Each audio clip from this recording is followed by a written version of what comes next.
इस्लाम तो वो प्यारा मजहब है कि एक औरत ने एक बिल्ली को पकड़ लिया और बिल्ली को पकड़ने के बाद बांध दिया और 3 दिन उसको भूखा और प्यासा रखा, यहाँ तक कि वो मर गई। न छोड़ती थी कि वो शिकार करके अपना गिज़ा हासिल कर ले, अपना रिस्क हासिल कर ले, न खुद को उसको खाना देती थी। बिल्ली भूखी प्यासी मर गई। वो नमाजी थी, सुनो, हाँ गौर करो हदीस के अल्फाज पर, वो नमाजी थी, वो रोजेदार थी, वो अल्लाह की इबादत भी किया करती थी, अल्लाह को माना भी करती थी, लेकिन उसने अल्लाह की एक मखलूक बिल्ली को बांध दिया, उसको भूखा रखा और प्यासा रखा और उस बिल्ली को भूख और प्यास की शिद्दत से मार डाला। लेकिन जब ये औरत मरी तो अल्लाह ताला ने उसकी नमाजों के बदले उसको जन्नत नहीं दी, उसके रोजों के बदले उसको जन्नत नहीं दी, उसकी ज़कात और खैरात के बदले उसको जन्नत नहीं दी। अल्लाह के नबी फरमाते हैं अल्लाह रब्बुल आलमीन ने उस औरत को जहन्नम के अंदर दाखिल कर दिया, इसलिए कि उसने बिल्ली को भूखा और प्यासा रखा था और मार दिया। नमाज पढ़ लेने का नाम इस्लाम नहीं है, रोजा रख लेने का नाम इस्लाम नहीं है। इबादत है, ठीक है, लेकिन इस्लाम यह है कि तुम अल्लाह की मखलूक के साथ भी रहम करो। अल्लाह की मखलूक, अल्लाह की सृष्टि के साथ भी तुम्हें रहम का बर्ताव करना है। ये औरत बिल्ली को बांध के रखी थी, जब मरी बिल्ली तो मर गई भूखी प्यासी, लेकिन नमाज और रोजा रखने के बावजूद जन्नत की मुस्तहिक नहीं हुई। और बुखारी पढ़िए, एक औरत ऐसी भी थी जो बदचलन थी। अब बदचलन का खुलासा नहीं करूंगा, आप समझ जाइए कि बदचलन किसको कहते हैं। बस दूसरे लफ्जों में कह दूं कि वो तवाइफ थी, क्योंकि हदीस में फाहिशा का लफ्ज मौजूद है, यानी जिस्म फरोश थी, पैसा लेती थी और अपना जिस्म बेचती थी, बदचलन थी, जानिया थी, बदकार औरत थी। उसने एक जंगल में एक कुत्ते को देखा जो गीली जमीन के पास बैठकर अपनी जबान से गीली जमीन को चाट रहा है, गोया कि वो प्यासा है और उस गीली जमीन से कुछ पानी लेना चाहता है, लेकिन गीली जमीन से पानी नहीं मिल रहा है। हदीस के अल्फाज हैं, उस औरत को उस कुत्ते पर रहम आ गया, उसने अपना मोजा उतारा। एक रिवायत में आता है उसने अपनी ओढ़नी, अपना दुपट्टा उतारा, उसने उस दुपट्टे को कुएं में डाला। एक हदीस में आता है कि उसने अपना मोजा, चमड़े का मोजा चलता था, वो चमड़े का मोजा उतारा, अपनी ओढ़नी में बांधा और उस ओढ़नी को चमड़े के मोजे के साथ जब कुएं में डाला तो कुएं का पानी उस मोजे में, उस चमड़े के सॉक्स में आ गया। पूरा मोजा उसने पानी से भर लिया और वो कुत्ते के पास आई और उसने पानी उस कुत्ते के मुंह के पास उलट दिया। कुत्ते ने अपनी जबान से चाट चाट कर वो पानी पी लिया। उस वक्त तक वो उसको पानी पिलाती रही जब तक कि वो कुत्ता प्यास की शिद्दत से उसकी प्यास बुझ नहीं गई, वो सैराब न हो गया और अपने आप दुम हिलाकर जाने लगा। गौर करो आए मुसलमानों, ये औरत बदचलन थी, ये औरत जानिया थी, ये औरत जिस्म फरोश थी, इसने नमाजें न पढ़ी थी, रोजा नहीं रखा था, लेकिन एक कुत्ते को पानी पिलाया। वो रहमान और रहीम की रहमत ऐसी जोश में आई, उस रब्बुल आलमीन की रहमत ऐसी जोश में आई कि जब ये औरत मरी तो अल्लाह को उसकी ये नेकी पसंद आई और अल्लाह ने उस औरत को जन्नत के अंदर दाखिल कर दिया। इस्लाम ये बताता है कि अल्लाह अपना हक माफ कर सकता है, लेकिन मखलूक का हक मारोगे तो अल्लाह माफ नहीं करेगा। नमाजों में सुस्ती होगी, अल्लाह माफ कर सकता है, रोजे में सुस्ती होगी, अल्लाह माफ कर सकता है, लेकिन अगर आपने किसी का हक मारा है तो अल्लाह माफ नहीं करेगा जब तक कि आपका वो भाई आपको माफ न कर दे। आपकी जात से और आपकी शख्सियत से किसी दूसरे को तकलीफ ना हो। इस्लाम सिर्फ नमाज पढ़ने का और रोजा रख लेने का, हज कर लेने का नाम नहीं है। अगर आपकी जात से किसी किस्म की किसी को तकलीफ पहुंच रही है तो आप इस्लाम के अंदर पूरे के पूरे दाखिल नहीं हैं। अगर रास्ते में कोई पत्थर पड़ा है और आपने देखने के बाद भी उसको नहीं हटाया तो आप मुजरिम हैं। इसलिए कि हदीस है इमाततुल अज़ान तरीक, रास्ते से तकलीफ दे चीज को हटा देना भी ईमान का एक हिस्सा है। अगर आप अपने कैमरे और मोबाइलों को इतना ऊपर कर दें कि दूसरों को देखने में दिक्कत हो रही हो तो यह भी तकलीफ देने के ज़िम्न में और जुमरे में आता है और यह भी इस्लामी तालीम के खिलाफ है। इतना याद रखिए कि आपके चैनल पर सब्सक्राइब बढ़ सकते हैं, आपकी इनकम बढ़ सकती है, लेकिन आप इस्लाम का काम नहीं कर रहे हैं, आप दीन का काम नहीं कर रहे हैं। अगर आप किसी को तकलीफ दे रहे हैं, अगर कोई आदमी रात में उठकर 2 बजे और 3 बजे तहज्जुद की नमाज पढ़ रहा है, रो रहा है, जहन्नम से पनाह मांग रहा है, रब्बना सरिफ अन्ना अज़ाब जहन्नम इन्न अज़ाबहा काना गरामा, दुआ मांग रहा है, लेकिन उसका पड़ोसी भूखा सो रहा है, उस पड़ोसी के बच्चे भूखे सो रहे हैं, उनको खाना नहीं मिला है और आपको मालूम है कि वो गरीब आदमी है, उसके घर में चूल्हा नहीं जला, तो ऐसी नमाज, ऐसी इबादत और ऐसी दुआ आपके मुंह पे मार दी जाएगी। अल्लाह के नबी फरमाते वल्लाहि ला युमिन, वल्लाहि ला युमिन, वल्लाहि ला युमिन, अल्लाह की कसम वो मोमिन नहीं, अल्लाह की कसम वो मोमिन नहीं, अल्लाह की कसम वो मुसलमान नहीं जो खुद पेट भर के खाना खा ले और उसका पड़ोसी भूखा सो जाए। आपकी नमाज आपके मुंह पे मार दी जाएगी। इस्लाम को ऐसी इबादत की कोई जरूरत नहीं है। जो अल्लाह की इबादत तो आप करो, लेकिन अल्लाह की मखलूक और बंदों को भूखा मरते हुए छोड़ दो, जबकि तुम्हें मालूम है कि वो भूखा है और तुम्हें यह भी मालूम है कि गुर्बत की वजह से उसके घर में चूल्हा नहीं जला। ऐसी नमाजों की कोई जरूरत नहीं है इस्लाम को। अल मुस्लिमु मन सलिमल मुस्लिमून मिन लिसानिही व यदिही, मुस्लिम शरीफ की हदीस के अल्फाज पर गौर करो कि वो मुसलमान हो ही नहीं सकता जिसकी जबान से और जिसके हाथ से दूसरे को तकलीफ पहुंचती हो। हम अपने समाज पर गौर करें कि किसको हम अपनी जबान से तकलीफ दे देते हैं, किसको हम अपने हाथों से तकलीफ देते हैं, और हाथ के जरिए दी हुई तकलीफ का जख्म तो भर जाता है, लेकिन जबान से दी हुई तकलीफ का जख्म नहीं भरता है। याद आता है रह रह करके उसने, अच्छा ये वही आदमी है जिसने रह रहे हमारे साथ, अच्छा हमको ये बोला था, हमको ये बोला था।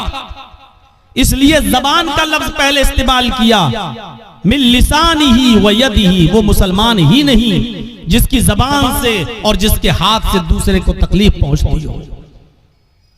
कुरान कहता है या अय्युहल्लज़ीना आमनु दुखुलू फिस्सिल्मी काफ़ा, ऐ ईमानो वालो तुम इस्लाम के अंदर पूरे के पूरे दाखिल हो जाओ। आज मैं आपको यही बताना चाहता हूं आज की तकरीर के अंदर, आज के खिताब के अंदर, कि इस्लाम के अंदर कंप्लीट दाखिल होना क्या है।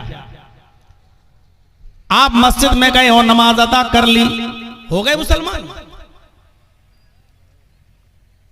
आपके ऊपर आपके पास 5 लाख रुपया है और उस 5 लाख रुपए पर 1 साल गुजर चुकी है। आप हिसाब जोड़िए और हिसाब ऐसे जोड़िए कि जो सबसे कमतर निसाब का दर्जा है वो आपके पास पूरा हो रहा है कि नहीं हो रहा है। और सबसे कमतर निसाब का दर्जा यह है कि 52.5 तोला चांदी कितने रुपए में आ रही है। और अगर 500 रुपए तोले के हिसाब से अगर हम चांदी को जोड़ लेते हैं तो आप जोड़ लीजिए कि 52.5 तोले चांदी कितने रुपए में आ रही है। अगर इतना पैसा आपके पास है और उसको 1 साल गुजर चुकी है तो आप मेरे भाइयों ज़कात आप देंगे और आपसे 40वां हिस्सा उसका लिया जाएगा। यानी 40 रुपए में 1 रुपया, 100 रुपए में 2.5 रुपए के हिसाब से, और बहुत आराम से 1 लाख रुपए में मेरे भाइयों 52.5 तोले चांदी आज के इस दौर में आ जाएगी। अगर किसी के पास 1 लाख 1.5 लाख रुपया है और उसको 1 साल गुजर चुकी है तो आपके ऊपर ज़कात फर्ज हो जाती है। गौर करो कि ये इस्लाम कितना बड़ा समाजवादी धर्म है जो आपको कह रहा कि आपको 2.5% आपको गरीबों को देना पड़ेगा, मिस्कीनों को देना पड़ेगा, फकीर को देना पड़ेगा।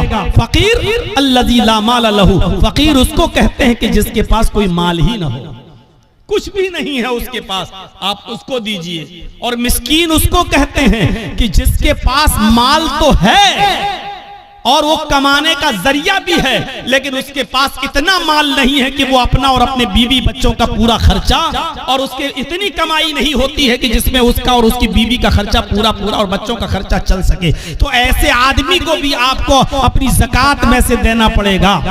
फकीर और मिस्कीन की तारीफ आप सुन लीजिए।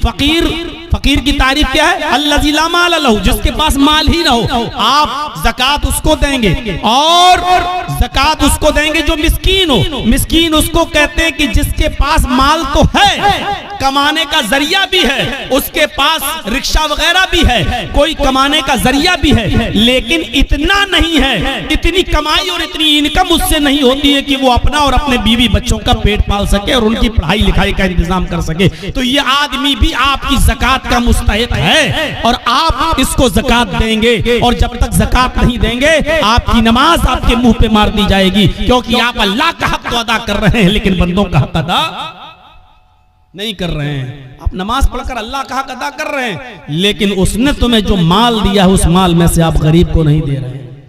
हर मुसलमान गौर करे और सुन लीजिए।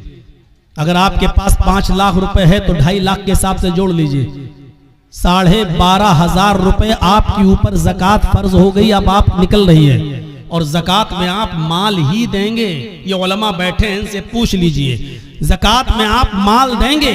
आप ऐसा नहीं कर सकते हैं कि ज़कात का 10,000 रुपए का गल्ला लेकर आप गरीबों को बांट दें, 10,000 रुपए का गेहूं और चावल और कपड़ा लेके आप गरीबों को बांट दें। ये आपकी ज़कात अदा नहीं होगी। ज़कात में आप माल ही देंगे, क्योंकि अब आप उसको मालिक बनाएंगे अपने माल का और फिर वो अपनी जरूरत के मुताबिक खर्च करेगा। आप उसको गेहूं दे रहे हैं लेकिन उसको जरूरत है मेरे भाई अपने बेटे के इलाज के लिए। ये आप तय नहीं करेंगे कि आप गल्ला दें, चावल दें, गेहूं दें, क्या दें, ये वो तय करेगा। आप उसको पैसा दीजिए, आप उसको रकम दीजिए, ये वो तय करेगा कि उसको अपने पैसे को किस चीज में और किस ज़मीन में खर्च करना है, ये वो तय करेगा। ज़कात किसी इंसान को अपने माल का मालिक बनाने का नाम है। आप अपना पैसा किसी गरीब को देकर उसको मालिक बना दीजिए, वो अपने हिसाब से उसको खर्च करेगा। अब आप कहेंगे मौलाना साहब अगर उसको चावल और गेहूं ना दें, वो शराब पी जाए तो ये उसका ईमान जाने, ये उसका दिल जाने, वो आप अपने कर्ज से और फर्ज से आप अदा हो जाएंगे। अगर वो ऐसा करता है तो आपको तो सवाब मिलेगा, लेकिन वो गुनाहगार होगा। और आपको अगर गेहूं और कपड़ा, चावल ये सब देना है तो ज़कात के अलावा मजीद आप सदका और खैरात जब करें तो उसमें से आप दीजिए, कोई नहीं रोकता है आपको, लेकिन ज़कात में आप उसको माल ही देंगे। तो मेरे प्यारे साथियों, इस्लाम के अंदर हमें पूरे के पूरे दाखिल हो जाएं, यही इस्लाम है। या इसी को अल्लाह तबारक व तआला ने फरमाया, या अय्युहल्लज़ीना आमनु दुखुलू फिस्सिल्मि काफ़ा, ईमानो वालो तुम इस्लाम के अंदर पूरे के पूरे दाखिल हो जाओ। ये इस्लाम नहीं है हम दूसरों को तकलीफ दें, हम दूसरों को परेशान करें, हम दूसरों के लिए मुसीबत बन जाएं। जानते हो तज़किरतुल हुफ़ाज़ में अल्लामा शमशुद्दीन ज़हबी रहमतुल्लाह अलैह ने एक वाक़या नकल किया है। जरा उस वाक़े की तरफ हम आपकी रहनुमाई करते हैं तो आपको पता चलेगा कि वाक़या क्या है। 2 सहाबा की दुकानें एक साथ थीं, 2 सहाबियों की दुकानें एक ही साथ थीं। होता है इधर भी चाय की दुकान, इधर भी चाय की दुकान, होता है इधर भी मोबाइल की दुकान, आपके पड़ोस में भी मोबाइल की दुकान, कंपटीशन चल रहा है। मेरे भाइयों 2 सहाबी की दुकान और दोनों कपड़े की दुकान। और आओ मैं आपको बताऊं कि सच्चा मुसलमान कौन है। मुसलमान अपने आप को कह देना एक अलग बात है, लेकिन अपने आप को सच्चा मुसलमान बनाना ये बहुत बड़ी बात है। और आज हम आपको सच्चे आप मुसलमान तो हैं, लेकिन गौर करें कि सच्चे मुसलमान हैं या नहीं। आप मुसलमान के दावेदार तो हैं, लेकिन ये गौर करो कि हम सच्चे मुसलमान हैं या नहीं। दो सहाबी की दुकान और दोनों कपड़े की दुकान, एक कस्टमर आया और एक सहाबी की दुकान पर पहुंच जाता है और उनसे कपड़ा खरीदता है, कपड़ा बेच दिया जाता है। उस जमाने में मोल भाव नहीं होता था, इतने का उतना दे दिया, क्योंकि इतना मांगा ही नहीं जाता था कि आदमी जरूरत से ज्यादा मांगे और फिर वो मोल भाव हो। और आज भी ये इंडियन पाकिस्तान के लोग जो सऊदी अरब में अंदर जो आज पहुंच गए, इन लोगों ने माहौल खराब करके रख दिया है वहां पर। वरना सऊदी अरब के अंदर भी मोल भाव नहीं हुआ करता था, जितना मांगा उतना दे दिया गया, क्योंकि वो ना ज्यादा डिमांड करते थे और ना ज्यादा पैसे। ये यहाँ के और पाकिस्तानी, बांग्लादेशी और इन लोगों ने जाकर वहां पर अपना इंडिया और पाकिस्तान वाला एशिया का फार्मूला इस्तेमाल किया कि ज्यादा मांगो, कम होते होते फिर हम इतने पे आ जाएंगे। तो ये अब चलने लगा है, पहले नहीं चलता था। मेरे प्यारे साथियों, उन दो सहाबियों की दुकान करीब करीब में थी। एक कस्टमर आया और उसने कपड़ा खरीदा और कपड़ा लेकर चला गया।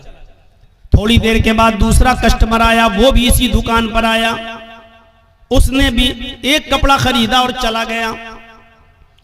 थोड़ी देर के बाद एक तीसरा शख्स आया, वो भी इसी दुकान पर आया और उसने भी कपड़ा खरीदा और चला गया।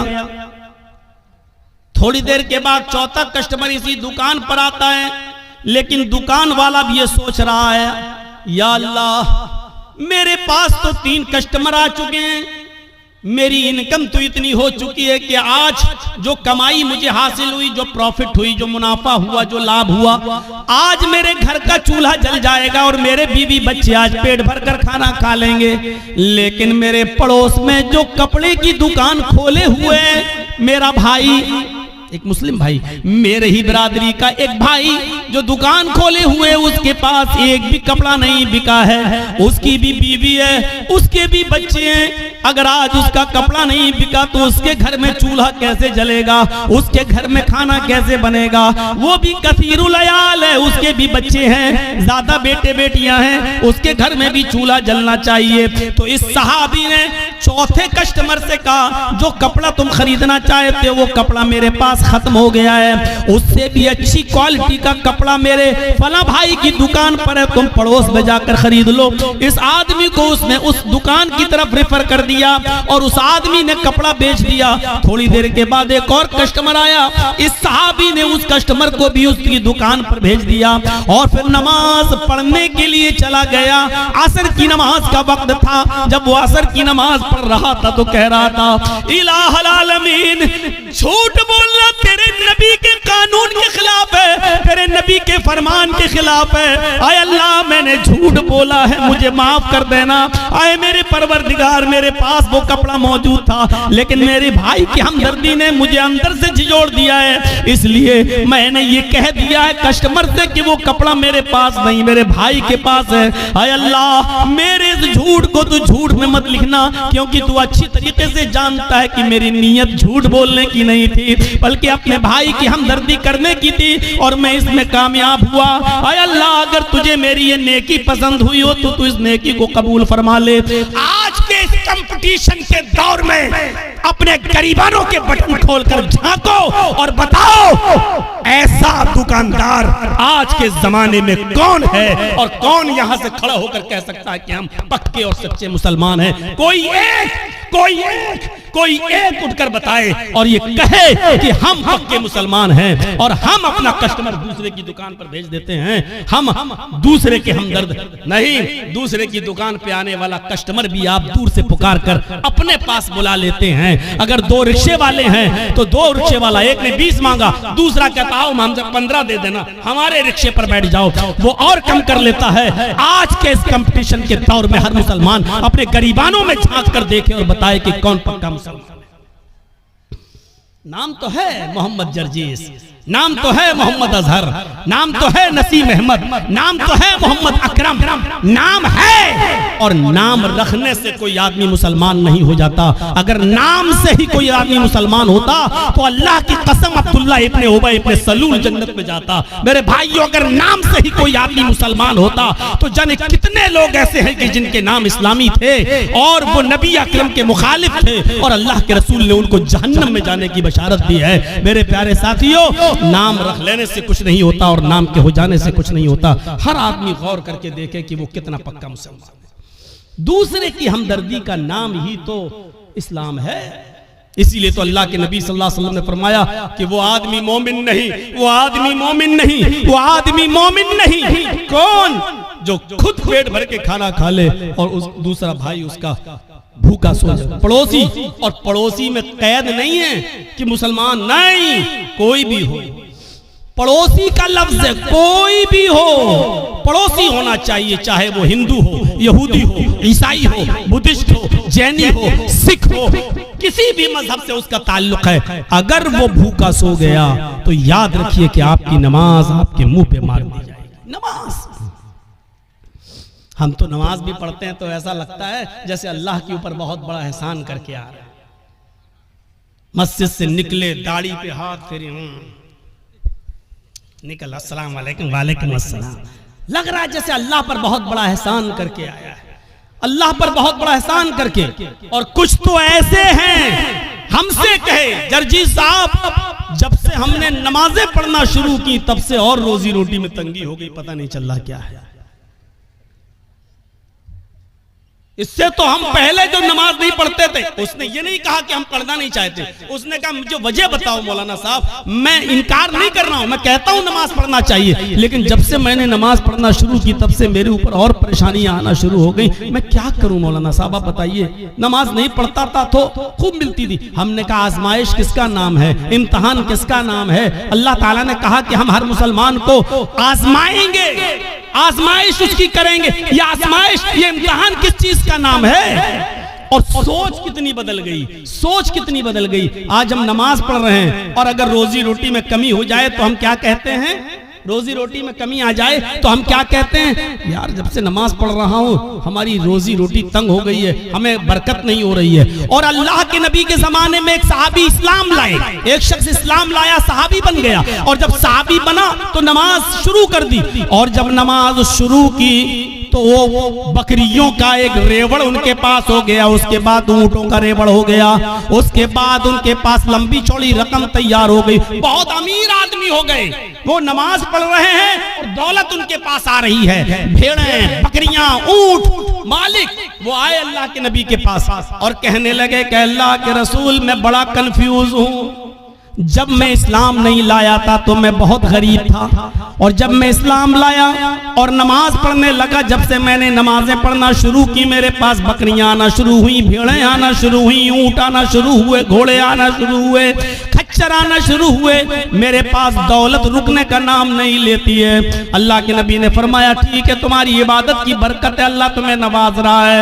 उसने कहा नहीं, आए अल्लाह के नबी मैं ये सोच रहा हूँ, आए अल्लाह के रसूल मैं ये सोच रहा हूँ, कहीं अल्लाह मेरी इबादतों का सिला, अल्लाह मेरी नमाज का सिला, अल्लाह मेरी नमाज का बदला और नमाज का इनाम इसी दुनिया में तो मुझे नहीं दे रहा है, और आखिरत में कहीं हमें महरूम तो नहीं कर देगा।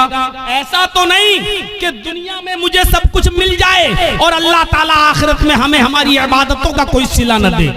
उल्टी सोच, हमारी उल्टी सोच।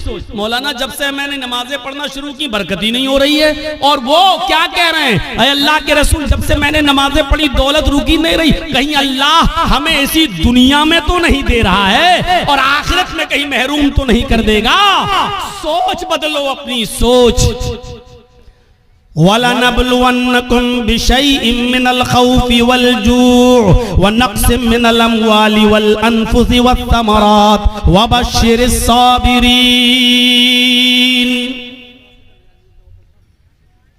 अल्लाह कहता हम तुम्हें आजमाएंगे। मुसलमानों सुनो, अल्लाह कहता हम तुम्हें आजमाएंगे।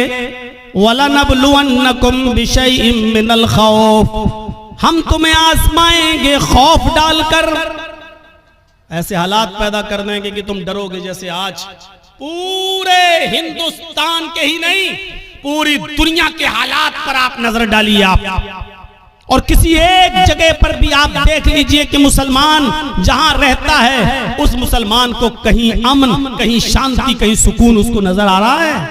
मुझे बताइए। ईरान के हालात देखिए, मुसलमान कहीं सुकून के साथ है।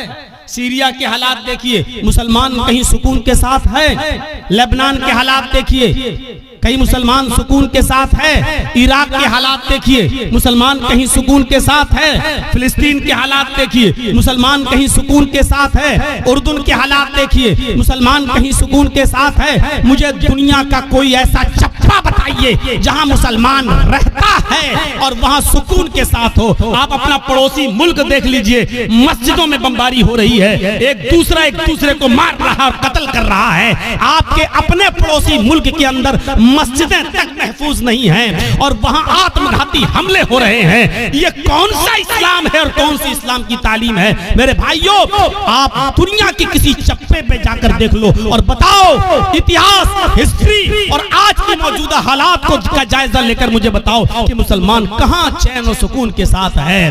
जोरे बात अलैहिमु ज़िल्लतु वल मस्कना, इतना जलील, इतना रुस्वा, इतना इंसल्टेड, इतना जलील और रुस्वा दुनिया के किसी दौर में नहीं हुआ था जितना आज के दौर में मुसलमान है। क्यों? उसकी वजह यह है कि आज उसके अंदर से ईमान निकल चुका है। वला तहिनु वला तहज़नु व अंतुमुल अलौना इन कुंतुम मोमिनीन। अल्लाह ने तो हुकूमत और सल्तनत देने का वादा, इज्जत और सरदारी देने का वादा उस शर्त पे किया था कि अगर तुम्हारे अंदर ईमान होगा तो हम तुम्हें इज्जत देंगे, हम तुम्हें बुलंदी देंगे, हम तुम्हें बाइज्जत बनाएंगे। मेरे प्यारे साथियों, आज हम जितना जलील हैं उसकी वजह यह है कि आज हमारे अंदर उतना ही कम ईमान कमजोर है। आज उतना ही ईमान कमजोर है आज हमारे अंदर। अभी कोई कह दे किसी का चेहरा देखकर, और मैंने ये दूसरों को तो छोड़ो, मैंने अपनों को देखा है। अपनों से मुराद समझ रहे हैं शेर शाह बिरादरी को, और भी खुल के कह दूं अहले हदीसों को। बस ऐसे ही, अरे बाप, तुम्हारा चेहरे पे देखो बहुत मायूस परेशान नजर आते हो। देखिए धूल में लाठी मार रहे हैं, हकीकत में हमें कुछ नहीं मालूम। मुझे लगता है कि जरूर तुम्हारा कोई रिश्तेदार तुम्हारे साथ गड़बड़ कर रहा है, जादू टोना का असर लग रहा है तुम्हारे ऊपर। उसके बाद वो बस आपके पीछे हाथ धोकर नहीं, नहा धोकर पड़ जाएगा। है मौलाना साहब, आपको कैसे मालूम? बिल्कुल सही बात है मौलाना साहब, जितना पैसा आता है बचता ही नहीं है। हम कमाते बहुत हैं, एक दिन में 10,000 रुपए कमाते हैं, लेकिन घर आते आते हमारा कभी बेटा बीमार, कभी बीवी बीमार, कभी ये बीमार, कभी वो बीमार, एकदम चला जाता है। मौलाना बरकत नहीं हो रही है। आपने सही पहचाना है। अब मौलाना साहब को मौका मिल गया बकरा हलाल करने का। अब सही है, ये आदमी बस मेरे जाल में फंस गया। एक आदमी तो बाकायदा ऐसा मिला, कहने लगा कि बहुत अच्छी बात आपने कही है, इसका इलाज तो हो जाएगा लेकिन खर्चा बहुत पड़ेगा। उस बेचारे मजबूर आदमी ने कहा कि कितना खर्चा लगेगा मौलाना साहब? कि बहुत ज्यादा नहीं, बस दुनिया में 1,24,000 नबी आए, हर नबी के नाम पर 1 रुपया दे दो, तुम्हारी मुसीबत हल हो जाएगी। अब सोचो कि हर नबी के नाम पर 1 रुपया देगा तो 1,24,000, यानी मौलवी साहब की डिमांड ये है कि 1,24,000 रुपये हमको दे दो, तुम्हारी मुसीबत दूर हो जाएगी। और इसको कम आंकने का अंदाज देखो, हर नबी के नाम पर 1 रुपया। अरे एक नबी के नाम पर 1 ही रुपया तो मांग रहे हैं। इससे पूछो कि ईमान तो तेरा मोहम्मदुर रसूलुल्लाह पर है, इकरार है कि अल्लाह ने और भी नबी भेजे हैं, ईमान तो मोहम्मद रसूलुल्लाह पर है। और इस बात पर भी ईमान है कि अगर वो सारे के सारे नबी के दौर में, किसी भी पैगंबर के दौर में अगर मोहम्मद रसूलुल्लाह आ जाते तो उस नबी को भी मोहम्मद पर ईमान लाना पड़ता, उस रसूल को भी मोहम्मद रसूलुल्लाह पर ईमान लाना पड़ता। जब उस रसूल की रिसालत मोहम्मद रसूलुल्लाह के आ जाने के बाद कल आदम है, मनसूख है, तो फिर उसके नाम पर तू पैसा कैसे मांग सकता है? उसके नाम पर पर तू रुपया कैसे मांग सकता है, उसके नाम पर तू पैसा की डिमांड कैसे कर सकता है। ये कोई सवाल अगर कर देगा तो कह देंगे वहाबी हो तुम, हट हट हट हट तुम यहां से। ये इतनी अकल तो वहाबियों के पास होती, तुम्हारे पास कहां से आ गई। मेरे साथियों, अल्लाह ने कहा या अय्युहल्लज़ीना वलनबलुवन्नकुम बिशैइन मिनल खौफ, हम खौफ डालकर भी तुम्हें आजमाएंगे। ये खौफ नहीं है तो और क्या है।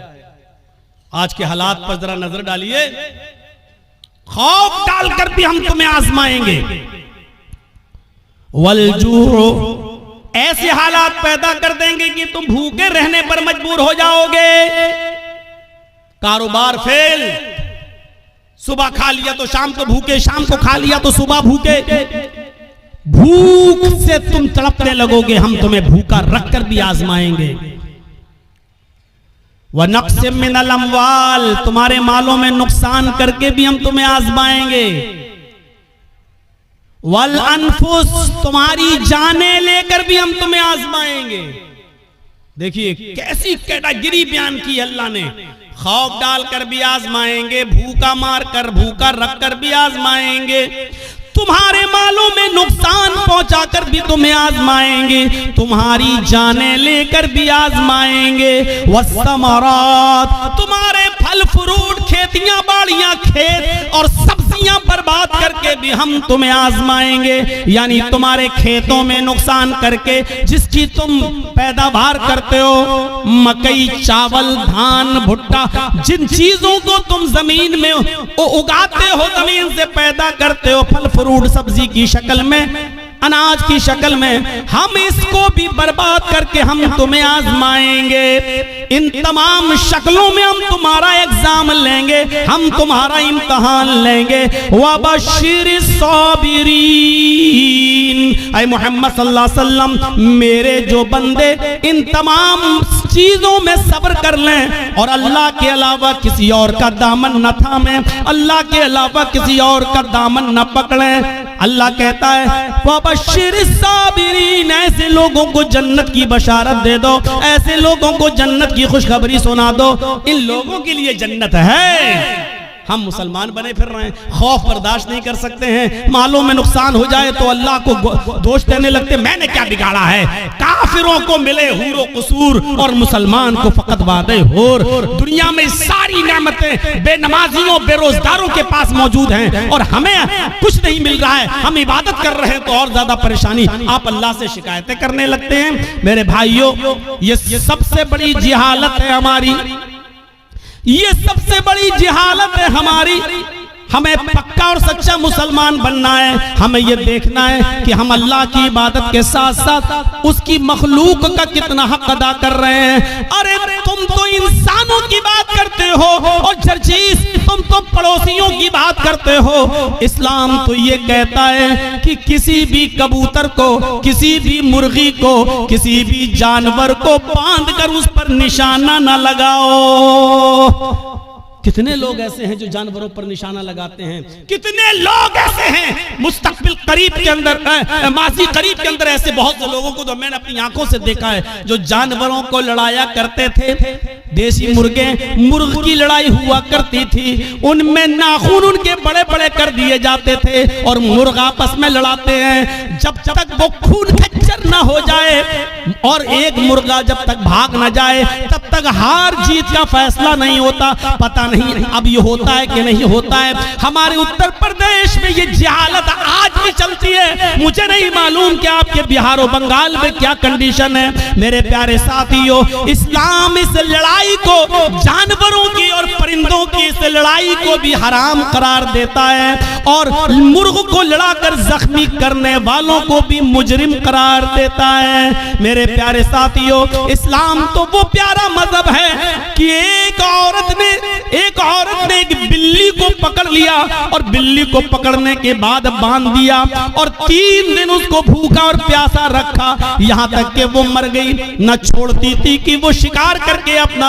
गिज़ा हासिल कर ले, अपना रिस्क हासिल कर ले, न खुद को उसको खाना देती थी। बिल्ली भूखी प्यासी मर गई। वो नमाजी थी। सुनो, हाँ, गौर करो हदीस के अल्फाज पर। वो नमाजी थी, वो रोजेदार थी, वो अल्लाह की इबादत भी किया करती थी, अल्लाह को माना भी करती थी, लेकिन उसने अल्लाह की एक मखलूक बिल्ली को बांध दिया, उसको भूखा रखा और प्यासा रखा और उस बिल्ली को भूख और प्यास की शिद्दत से मार डाला।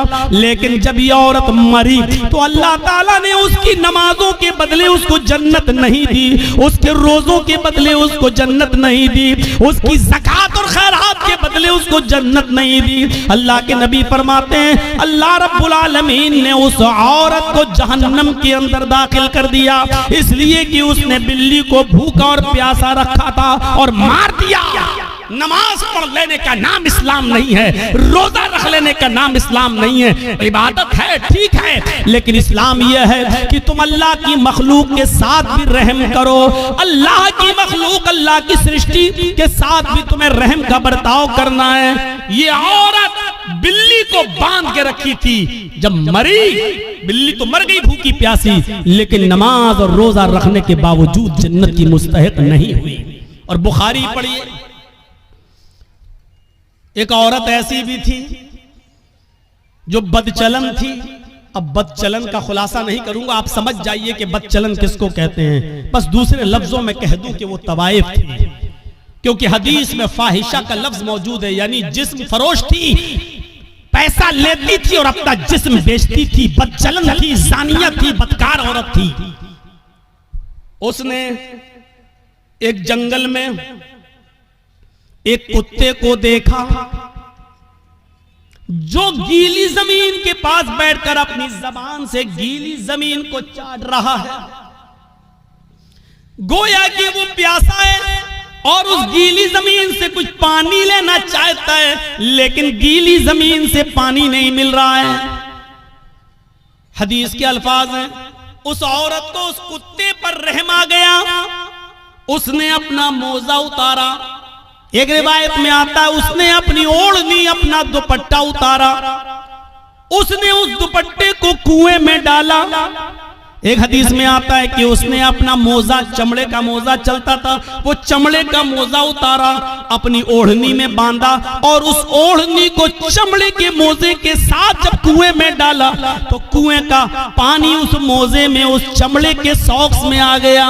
पूरा मोजा उसने पानी से भर लिया और वो कुत्ते के पास आई और उसने पानी उस कुत्ते के मुंह के पास उलट दिया। कुत्ते ने अपनी जबान से चाट चाट कर वो पानी पी लिया।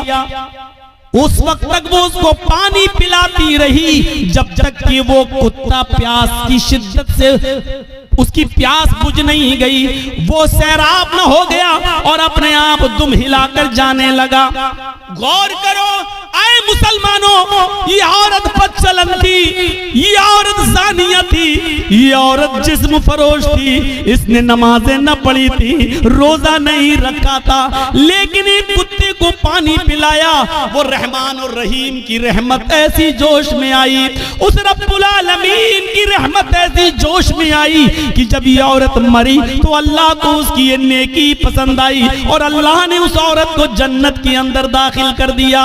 इस्लाम ये बताता है कि अल्लाह अपना हक माफ कर सकता है, लेकिन मखलूक का हक मारोगे तो अल्लाह माफ नहीं करेगा। नमाजों में सुस्ती होगी, अल्लाह माफ कर सकता है, रोजे में सुस्ती होगी, अल्लाह माफ कर सकता है, लेकिन अगर आपने किसी का हक मारा है तो अल्लाह माफ नहीं करेगा जब तक कि आपका वो भाई आपको माफ न कर दे। कितने लोग बैठे हैं यहाँ पर, कितने यतीमों का हक मारे बैठे होंगे, कितना अपने भाइयों का हक मारे बैठे होंगे, और इन सब के हक नहीं भी मारे होंगे तो अपनी बेटियों को और अपनी बहनों का हक तो मारे ही होंगे। कितने लोग हैं जो ये कह के जाते हैं कि मेरे मरने के बाद मेरे बेटों के साथ साथ मेरी बेटी को भी हमारी विरासत में से कुरान और हदीस के मुताबिक हिस्सा दे देना। और कितने ऐसे लोग हैं कि बाप के मरने के बाद अपने बाप की विरासत में बेटों के साथ साथ वो अपनी बहनों को भी हक देते हैं। और कितने ऐसे भाई हैं वो मुझे बताएं खड़े होकर कि जिन्होंने अपनी प्रॉपर्टी में से अपनी बहनों को भी हिस्सा दिया हो। हाजी साहब हैं, नमाज पढ़ने जा रहे हैं, लंबी दाढ़ी है, तहज्जुद की नमाज पढ़ रहे हैं, मर गए लेकिन अपनी प्रॉपर्टी में से अपनी बहन को हक देकर नहीं गए। अरे बाप की प्रॉपर्टी में से भी हक है और भाई की प्रॉपर्टी में से भी बहन का हक है। बहन को अल्लाह ताला ने लड़की को हर तरीके से हक दिया है। बाप भी अपनी बेटी को देगा, भाई अपनी बहन को देगा, शौहर भी अपनी बीवी को देगा और बेटा है तो वो भी अपनी माँ को, बेटे की प्रॉपर्टी में से माँ को भी हक मिलेगा। एक औरत चारों तरफ से हकदार है, समझ रहे? जैसे मेरी एक बहन है, वो मेरे बाप की विरासत से भी हिस्सा पाएगी और जर्जीस को जो हिस्सा मिला है या जो हमने कमाया है और खरीदा है, प्रॉपर्टी बनाई है, जर्जीस की प्रॉपर्टी में से भी वो हकदार होगी। और वो जिस शौहर के साथ रहती है उस शौहर की प्रॉपर्टी में से भी उसको मिलेगा। और उसका जो बेटा है, बेटा अगर जमींदार है और जायदाद का मालिक है या किसी हिस्से का हकदार है तो उसमें से भी उसकी माँ यानी मेरी बहन उसमें से भी हिस्सा पाएगी। गौर करो, इस्लाम ने औरत को इतनी बुलंदियों से नवाजा है। ये मीडिया के लोग जो उछालते हैं और भागते फिरते हैं और कहते हैं कि इस्लाम ने जुल्म किया है, जुल्म किया है, जुल्म, ये जुल्म नहीं है। मुझे बताओ कि बाप की भी विरासत में से, बेटे की भी विरासत में से, भाई की भी विरासत में से और शौहर की भी विरासत में से ऐसा कौन सा मजहब है और ऐसा कौन सा संप्रदाय है जो अपने बहन, बेटी, बीवी को हक देता हो? मेरे भाइयों, ये इस्लाम है जिसने औरत को इतनी इज्जतों से नवाजा है। अगर माँ है तो कह दिया कि तेरे कदमों के नीचे तेरी औलाद के लिए जन्नत है। अगर बीवी है तो कह दिया जो तुम खाओ वो अपनी बीवी को खिलाओ, जो तुम पहनो वो अपनी बीवी को पहनाओ। खबरदार अपनी बीवी के गाल पर कभी थप्पड़ मत मारना। एक औरत को कैसी इज्जत दी जा रही है। अगर वो किसी की बीवी है तो कहा जा रहा है खबरदार उसके गाल पर कभी थप्पड़ मत मारना। गाल पर थप्पड़ मारने का मतलब ये नहीं है कि गाल पर ना मारो, पीठ पे खूब ठोको। कम मौलाना साहब तो कह रहे हैं गाल पे मत मारो, इसका मतलब गाल के अलावा जहां चाहो वहां मार सकते हो। गाल को बोलने का मतलब यह है कि सबसे ज्यादा नाजुक हिस्सा ये गाल होता है, यहां मारेंगे हो सकता है कि उसने अपने आप को बचाया और आंख में हाथ लग जाए, उंगली चली जाए और उसकी आंख फूट जाए। तो जब इतने नाजुक जगह पर मारने का हक नहीं दिया है तो औरत को मारने का मतलब यह ना गाल पर कि कहीं ना मारो। किसी कंडीशन में दिया है इजाजत, हम उस तरफ अभी नहीं जाना चाहते हैं, परमिशन दी है किसी कंडीशन में, लेकिन उसमें भी इतने एहतियात के साथ कि तुम हल्की फुल्की मार सकते हो, वो भी तब जब आपकी बीवी आपके मना करने के बावजूद और पंचायत का फैसला मानने के बावजूद भी आपके अलावा किसी दूसरे मर्द को अपने बिस्तर पे बुलाती है और उसके साथ रंग रलियां मनाती है और समझाने के बावजूद भी नहीं मानती है। तो अब एक आखिरी रास्ता यह है कि उसको हल्की फुल्की मार सकते हो, लेकिन उस वक्त भी गाल पर नहीं, और इतनी भी नहीं कि पीठ पर लकड़ी और डंडों के निशान बन जाएं, इतना भी नहीं। और जब आपकी इस मार से भी वो रास्ते पे ना आए तब आप तलाक के बारे में सोचें, और उसमें भी मोहलत दी कि डायरेक्ट 3 तलाक़ें मत दो, तलाक तलाक तलाक, डायरेक्ट उसको बंदूक की 3 गोली उसके ऊपर मत धमक दो कि बेचारी की जान ही चली जाए। उस कंडीशन में भी बताया कि उसको 1 तलाक दो जब वो हालत तोहर में हो, पाकी की हालत में हो, और फिर सोचने और समझने का मौका दो। और फिर जब वो दूसरा महीना आए और फिर वो दूसरे महीने तक नहीं मानती है, फिर भी हरकतें कर रही है, और दूसरे महीने में जब वो हालत तोहर में हैज से पाक हो जाए तब आप उसको दूसरी तलाक दे सकते हो। ये बहुत लंबा एक अरसा हो, यानी इतना मौका दिया है कि एक कमजोर दिल की औरत डर जाएगी नहीं, इतना अब तो आखिरी रह गई है। तीसरे महीने में जहां तीसरी तलाक दी, हम हमेशा के लिए हराम हो जाएंगे, मेरे बच्चों का क्या होगा, ये सोचने और समझने का पूरा मौका दिया है। इससे पहले अगर वो मान जाती है तो आप भी मान जाओ और उसको अपनी बीवी की शक्ल में कबूल कर लो, स्वीकार कर लो। मेरे भाइयों, बहुत संजीदा मजहब है इस्लाम। इस्लाम के अंदर पूरे के पूरे दाखिल होने का मतलब ही यह है कि उसने जिन कामों के करने का हुक्म दिया उन कामों को करो, और जिन कामों से रोकने का हुक्म दिया उनसे रुक जाओ। यही है इस्लाम। हजरत मुआज इब्न जबल फरमाते हैं कि अल्लाह के नबी सल्लल्लाहु अलैहि वसल्लम ने मुझे 10 बातों की नसीहत फरमाई। मुझे 10 बातों की वसीयत फरमाई।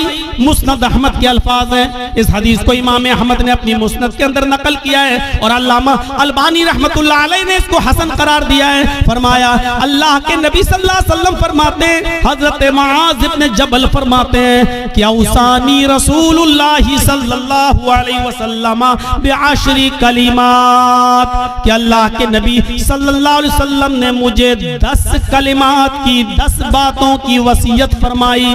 ऐ मुआज, ये 10 काम तुम कर लो, ये 10 काम तुम्हें हर हाल में करना है। मेरे भाइयों, मैं तशरीह करता हुआ चलूंगा, लेकिन शायद मैं 10 तक न पहुंच पाऊं, इसलिए कोशिश करूंगा कि कम से कम 5 चीजें तो आपको बता ही दूं। अल्लाह के नबी सल्लल्लाहु अलैहि वसल्लम ने 10 चीजों की वसीयत फरमाई और 10 चीजों में पहला नाम ये लिया, ऐ मुआज ला तुशरिक बिल्लाहि शैअन इन कुतिलता हुर्रिकता। ऐ मुआज, तुम कभी किसी भी हाल में अल्लाह के साथ शिर्क मत करना, अल्लाह के साथ किसी को शरीक मत ठहराना, अल्लाह के साथ कभी किसी भी हाल में किसी को शरीक मत करना। इन कुतिलता औ हुर्रिकता, अगरचे तुम्हें कत्ल कर दिया जाए या तुम्हें आग में जला दिया जाए। अरे भाई 1 घंटा हो गया बोलते हुए, अब तो बैठ जाओ सही से, लगता है स्प्रिंग लगा हुआ है आपके। कुतिलता, अगरचे कत्ल कर दिया जाए। शिर्क बड़ी अजीब चीज है। शिर्क अरबी में शिर्क है और इसी को अगर हिंदी में कहें तो बहु ईश पूजा, बहुदेववादियत, बहुत सी देवी और देवताओं पे आस्था रखना, बहु ईश पूजा, एक ईश्वर को छोड़कर बहुत से खुदा बना लेना, इसी को शिर्क कहा जाता है। मजबूरी की कंडीशन में, मजबूरी की कंडीशन में इस्लाम कुफ्र की इजाजत तो देता है। एक याद रखिएगा मसला, आपकी जान जा रही हो, लोग पिस्टल लेकर खड़े हों, आप जंगल में अकेले हो, आपके दुश्मन आपको कत्ल करना चाहते हैं और आपसे कुफ्र कराना चाह रहे हैं और कह रहे हैं कि ये कुफ्र कर वरना तेरी जान ले लूंगा, तो अपनी जान बचाने के लिए कुफ्र की इजाजत तो है। मतलब अगर वो ये कहें कि अल्लाह को मानते हो क्या, अल्लाह का इनकार कर, बंदूक ले कंपट्टी पर रख दे, अल्लाह का इनकार कर, आप जानते हैं ये लोग शूट कर देंगे, मार देंगे, बड़े जिद्दी लोग हैं, तो अल्लाह का इनकार करने से अगर जान बच रही है तो बचा लो। मैंने अपनी स्पीड थोड़ी कम कर दी समझाने के लिए। समझिए पहले कुफ्र किसको कहते हैं और शिर्क किसको कहते हैं। कुफ्र भी हराम है, शिर्क भी हराम है, लेकिन कंडीशन देखिए क्या है। इस्लाम के अंदर सूअर का गोश्त भी हराम है, लेकिन अगर जान जा रही है आपकी, जान जा रही है आपकी और हलाल चीज कोई नहीं मिल रही है तो जान बचाना भी फर्ज है। अगर आपको सूअर का गोश्त मिल रहा है खाने के लिए तो इस्लाम परमिशन देता है कि अगर सूअर का गोश्त खाकर जान बच रही है तो जान बचा लो, लेकिन पेट भर के नहीं खाना है, सिर्फ उतना ही खाना है जितने में खाकर तुम्हारी जान बच सकती हो। ये कंडीशन, जान बचाना फर्ज है। लेकिन कहीं फर्ज होने के बावजूद इस्लाम कैटेगरी देखिए, मजबूरी है और जान जाने वाली है, कुफ्र से करने से तो जान बच रही है। अल्लाह के नबी फरमाते हैं कि कुफ्र से जान बच रही है तो बचा लो, लेकिन दिल से अल्लाह का इनकार मत करना। उनके मुंह पे कह देना हाँ हाँ हाँ नहीं नहीं मैं अल्लाह को मानता ही नहीं हूं, मैं अल्लाह को मानता, सिर्फ जबान से कहना, दिल में अकीदा नहीं होना चाहिए। और जब वो छोड़ दे तुम्हें तो घर पे आओगे, अल्लाह तू तो मेरे दिल का हाल जानता ही है, मैंने मजबूरी में कह दिया था, अय अल्लाह मैं दिल से तुझे मानता हूं और तेरा इकरार करता हूं, अशहदु अल्ला इलाहा इल्लल्लाह व अशहदु अन्ना मुहम्मदन अब्दुहु व रसूलुहु। आपका इस्लाम कोई फर्क नहीं पड़ेगा, क्योंकि आपने जान बचाने के लिए अल्लाह का इनकार किया। अल्लाह का इनकार करने से जान बच रही है तो बचा लो, लेकिन यहाँ कंडीशन क्या है, ला तुशरिक बिल्लाहि शैअन इन कुतिलता हुर्रिकता। यहां इस्लाम, अल्लाह के नबी क्या कह रहे हैं, अगर तुझे कत्ल भी कर दिया जाए और तुझे जला दिया जाए, आग में डाल दिया जाए, ये काम करा लेना, लेकिन शिर्क मत करना अल्लाह के साथ। अल्लाह के साथ शिर्क मत करना। मौलाना जर्जीस मर गए, जर्जीस की कब्र बन गई, जर्जीस का मजार बन गया। बेटा बेटी अल्लाह से मांगो, आय अल्लाह 10 सालें हो गई, बेटा नहीं हुआ, बेटी नहीं हुई, अल्लाह मुझे नेक बेटा दे, मुझे नेक बेटी दे।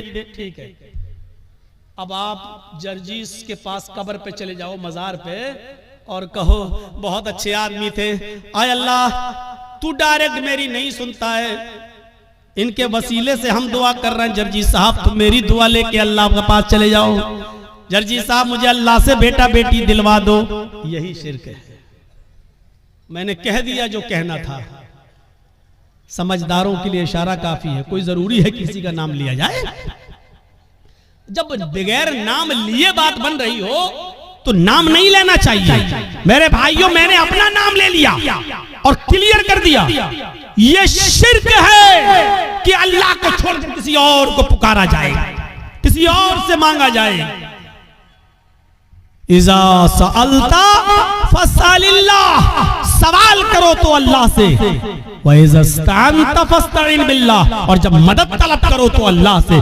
मेरे भाइयों, कोई कंपट्टी पर बंदूक रखकर ये कहे कि मैं इस पूरी कौम का सरदार हूं, मुझे सजदा कर, मेरे सामने झुक, मेरे सामने सजदा कर,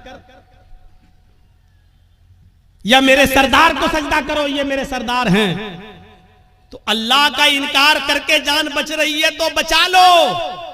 लेकिन अगर किसी को सजदा करके जान बच रही है तो यहां इस्लाम आपको जान बचाने की इजाजत नहीं देता, सजदा करने की इजाजत नहीं देता। यहां कहा है अल्लाह के रसूल ने, आए माज शिर्क मत करना।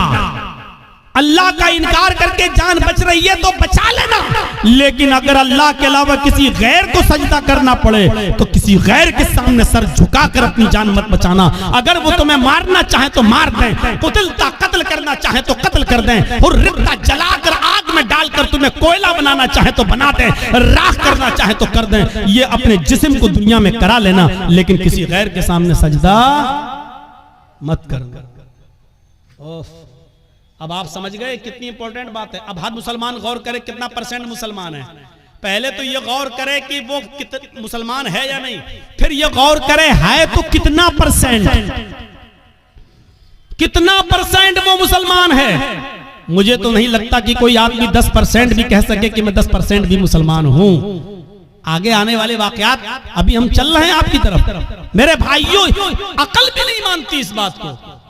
आप बताइए, आप यहां रहते हो भुलकी में, और आपकी बीवी भुलकी में रहती है, और आप मेहनत करने दिल्ली गए, और दिल्ली में कोई आदमी मेहनत कर रहा है, यहां से आया बेचारा, और वो घूमने आया, आप ही के गांव का है भुलकी का। अब आपने दिल्ली में एक साड़ी खरीदी 5000 की, 10,000 रुपए की खूबसूरत साड़ी खरीदी, और खूबसूरत साड़ी उसके हाथ में देकर कहा कि भाई तुम तो भुलकी जा रहे हो ना, उत्तर दिनाजपुर मेरे गांव में जा रहे हो ना, ऐसा करो कि ये साड़ी मेरी बीवी को दे देना। शौहर ने मेहनत की, मजदूरी की, अच्छा कमाया, और उसके बाद एक साड़ी खरीद कर अपने दोस्त को दी और कहा कि मेरे गांव में जाना और मेरी बीवी को दे देना। दोस्त घर पे आया, दरवाजे को दस्तक दी, बीवी ने दरवाजा खोला, आइए बैठिए। क्या हुआ? आपके हस्बैंड ने आपके लिए साड़ी भेजी है। उसने साड़ी दी, ओह इतनी खूबसूरत साड़ी, आइए आइए बैठिए, चाय पी के जाइए। उसने दरवाजे खोले। अब हकीकत क्या है? उस औरत को तारीफ किसकी करना चाहिए, शौहर की या साड़ी देने वाले की? आपकी अकल भी कहेगी यार जिसने साड़ी भेजी है उसकी तारीफ, कितने अच्छे हैं मेरे शौहर, देखो इतनी दूर से भी मुझसे कितना प्यार करते हैं और मुझे कितना मानते हैं, मेरा ख्याल रखते हैं, साड़ी भेजी। अब वो औरत बजाय शौहर के तारीफ करने के अपने दिल के सारे दरवाजे इस साड़ी लाने वाले के लिए खोल दे। एक्सक्यूज मी, आइए चाय पी लीजिए, आप कितने अच्छे हैं, आप हमारे लिए साड़ी लेके आए हैं, चलिए कहीं डेट पे चलते हैं, चलिए कहीं घूमने चलते हैं। उसी की तारीफ के पुल बांधने लगे। और शौहर को अगर पता चल जाए दिल्ली में बैठे हुए आज के इस कंप्यूटराइज्ड दौर के अंदर कि कमबख्त साड़ी मैंने भेजी और बेगैरत दिल दे बैठी साड़ी देने वाले को, वहीं से मोबाइल करेगा, फोन की घंटी बजेगी, बीवी उठाएगी, कुछ सुनेगा नहीं, कहेगा तलाक तलाक तलाक। कम बखत, साड़ी मैं भेजू तारीफ दूसरे की कर रही है, साड़ी मैं भेजू घूम रही दूसरे के साथ। अल्लाह ने नबियों को भेजा, रसूलों को भेजा, पीरों को, वलियों को भेजा कि जाओ तुम मेरे दीन का प्रचार करो और इस्लाम की और तौहीद की दावत को बुलंद करो, बजाय इसके कि हम अल्लाह की हमदो सना बयान करें, उसी को मुश्किल कुशा माने, उसी को हाजत रवा समझें। अब हम अल्लाह को छोड़कर कहें कि तुम्हारे दर पे आया हूं, झोला झोली भर के जाऊंगा वरना मर के जाऊंगा, तो मेरे भाइयों इससे बड़ी बेगैरती की बात क्या हो सकती है। जैसे एक शौहर अपनी बीवी की बेगैरती बर्दाश्त नहीं कर सकता, ऐसे ही अल्लाह भी इस बेगैरती को बर्दाश्त नहीं कर सकता कि बंदा मुझे छोड़कर मेरे ही हम ही तुम्हारे जैसे बंदों से मांगे। अरे तुमको खाने की जरूरत पड़ती है, उनको भी पड़ती है, तुम पीते हो वो भी पीते हैं, तुमको बुखार आता है उनको भी आता है, तुम्हें सर में दर्द होता है उनको भी सर में दर्द होता है, तुमको पेशाब पायखाने की जरूरत होती है उनको भी होती है। वो खुद हमारी रोजी रोटी के मोहताज हैं, वो खुद हमारे मदद के मोहताज हैं, वो तुम्हारी मदद क्या करेंगे। मेरे प्यारे साथियों, इस चीज को समझ लीजिए तो इस्लाम के अंदर पूरे के पूरे आप दाखिल हो जाएंगे। तो पहली चीज यहीं पर स्टॉप, ला तुशरिक बिल्लाहि शैयन इन कुतिलता हुर्रिता। पहली चीज काट दिया जाए, टुकड़े टुकड़े कर दिया जाए या जला दिया जाए, अपने आप को जला लेना, कटवा लेना, लेकिन गैरुल्लाह को सजदा न करना, शिरक मत करना, पहली चीज। दूसरी चीज आइए नौजवानों तुम्हारे लिए बेहतरीन चीज, वला तउक्कन्ना वालिदैक व इन अमराका अन तखरुज मिन अहलिका व मालिक। कभी किसी भी हाल में अपने पेरेंट्स की, अपने माँ बाप की नाफरमानी मत करना, उनके साथ बुरा सलूक मत करना, उनका दिल कभी मत दुखाना। आगे वाले जुमले मेरे भाइयों हमारी आंखें खोल देंगे। व इन अमराका अन तखरुज मिन अहलिका व मालिक, अगर जे तुम्हें तुम्हारे वालिदैन, तुम्हें तुम्हारे माँ और बाप दोनों तुम्हारे घर से, अपने घर से नहीं, वो तो घर है ही, तुमने मेहनत करके जो घर कमाया है और बनाई है बिल्डिंग, और तुमने जो शादी की है, अगर वो तुम्हें हुक्म दें कि तुम अपने घर से निकल जाओ, तो अपने बाप का हुक्म मानते हुए तुम्हें अपना घर छोड़ना पड़ेगा। वो अहल, अगर वो कहें कि तुम अपने अहल वयाल, बीवी बच्चों को भी छोड़ दो और भागो यहाँ से, तो तुम्हें अपने माँ बाप की बात मानकर अपने बीवी बच्चों को भी छोड़ना पड़ेगा। ये एक अलग मसला है कि अगर बाप गलती पर हो और बेटे की गलती ना हो। मैं अभी इस तरफ नहीं जाना चाह रहा हूं, मैं सिर्फ ये बताना चाहता हूं कि माँ बाप का मकाम कितना बड़ा है और वालिदैन की अहमियत कितनी बड़ी है। अल्लाह के नबी कह रहे हैं घर तुम्हारा, तुमने मेहनत करके कमाया बनाया, ठीक, लेकिन अगर तुम्हारे बाप कहे जर्जीस जाओ यहां से हटो, जर्जीस को अपनी कमाई वाला घर छोड़ना पड़ेगा बाप का हुक्म मानते हुए। ये तुम्हारी बीवी बड़ी नाफरमान है, अल्लाह की नाशुक्री है, छोड़ो इसको, चलो, हमें छोड़ना पड़ेगा। और इसकी एक मिसाल मैं आपको देना चाहता हूं, जरा सुनिएगा। हजरत इब्राहिम अलैहिस्सलातु वस्सलाम अपने बेटे इस्माईल अलैहिस्सलातु वस्सलाम से मुल्क के शाम में मिलने के लिए गए। दरवाजे को दस्तक दी, उनकी बीवी ने दरवाजा खोला। जरा सुनिएगा, बड़ा दिलचस्प वाकया है, मैंने आहिस्ता स्पीड कम कर दी है ताकि आपको समझाऊं। इब्राहिम अलैहिस्सलाम अपने बेटे से मिलने गए, दरवाजे को दस्तक दी, बहू ने, बेटे की बीवी ने दरवाजा खोला, और जैसे ही दरवाजा खोला तो क्या देखती है, सामने एक बूढ़ा आदमी खड़ा है। कहा अस्सलाम वालेकुम, का वालेकुम अस्सलाम। कहा मुझे इस्माईल से मिलना है। बीवी को नहीं मालूम कि ये मेरे ससुर हैं, लेकिन ससुर को मालूम है कि ये मेरे बेटे इस्माईल का घर है और ये उसकी बीवी है, लेकिन बता नहीं रहे कि मैं तुम्हारा ससुर हूं। कहा कि बेटी मुझे तुम्हारे हस्बैंड से मिलना है, मुझे तुम्हारे शौहर से मिलना है।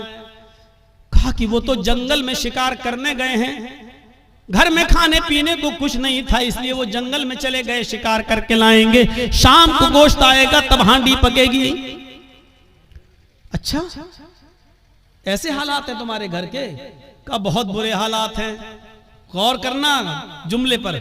हाँ, बहुत बुरे हालात हैं। बेटी तुम्हारे घर की गुजर बसर कैसी चल रही है? तो जवाब दिया बहुत बुरी, भूखमरी की नौबत है। सुबह खाने को मिल जाता है तो शाम को भूखे सोते हैं, और शाम को अगर खा लेते हैं तो सुबह भूखे उठते हैं और शाम तक कुछ नहीं मिलता। बहुत बुरी कंडीशन है मेरे घर की। इब्राहिम अलैहिस्सलाम जाने लगे, कहने लगे बेटी जब तुम्हारे हस्बैंड घर पे आ जाएं, अब सुनो, जब तुम्हारे हस्बैंड घर पे आ जाएं तो उनसे कहना कि एक ओल्ड मैन आया था, एक बूढ़ा आदमी तशरीफ लाया था, उसने तुम्हें सलाम कहा है और कहा है कि अपने घर की चौखट बदल दो, तुम्हारे घर की चौखट ठीक नहीं है। चौखट समझते हैं ना, वो घर का मेन गेट का जो दरवाजा होता है, चौखट जिसमें आदमी अंदर घुसता है घर के दरवाजे से, वो चौखट। अपने हस्बैंड से कहना कि तुम्हारे घर की चौखट अच्छी नहीं है, ठीक नहीं है, इसको बदल दो। ये कहकर इब्राहिम अलैहिस्सलाम चले गए और उनकी बीवी घर की चौखट देख रही है कि बुढ़ा सटिया गया क्या, ये बुढ़े को पागल है क्या, कितनी अच्छी चौखट है, मजबूत चौखट है, गर्मियों में हवा आती है, सर्दियों में धूप आती है, वो कह रहा है कि तेरी चौखट खराब है, ये बुढ़ा सटिया गया। शाम को जब इस्माइल अलैहिस्सलाम घर पे आए, और नौजवानों सुनो, अपने माँ बाप को खून के आंसू रुलाने वालों, अपनी माँ को रुलाने वालों, अपने बाप को सताने वालों, सुनो, इब्राहिम अलैहिस्सलाम का बेटा इस्माइल जब घर पे आया गोश्त लेकर, बीवी बनाने लगी, वो बनाते बनाते कहने लगी इस्माइल आज एक बुढ़ा आदमी आया था। इस्माइल अलैहिस्सलाम ने कहा अच्छा कोई जरूरत रही होगी बेचारे को। कहा नहीं, उसने तुम्हें सलाम कहा है, समझ गए कि सलाम अगर कहा है तो वो मेरा बाप है। अच्छा ऐसी ऐसी शक्ल थी कि जी बूढ़ा आदमी आया था, जी सलाम कहा मुझे, जी। कहा अच्छा और क्या कहा?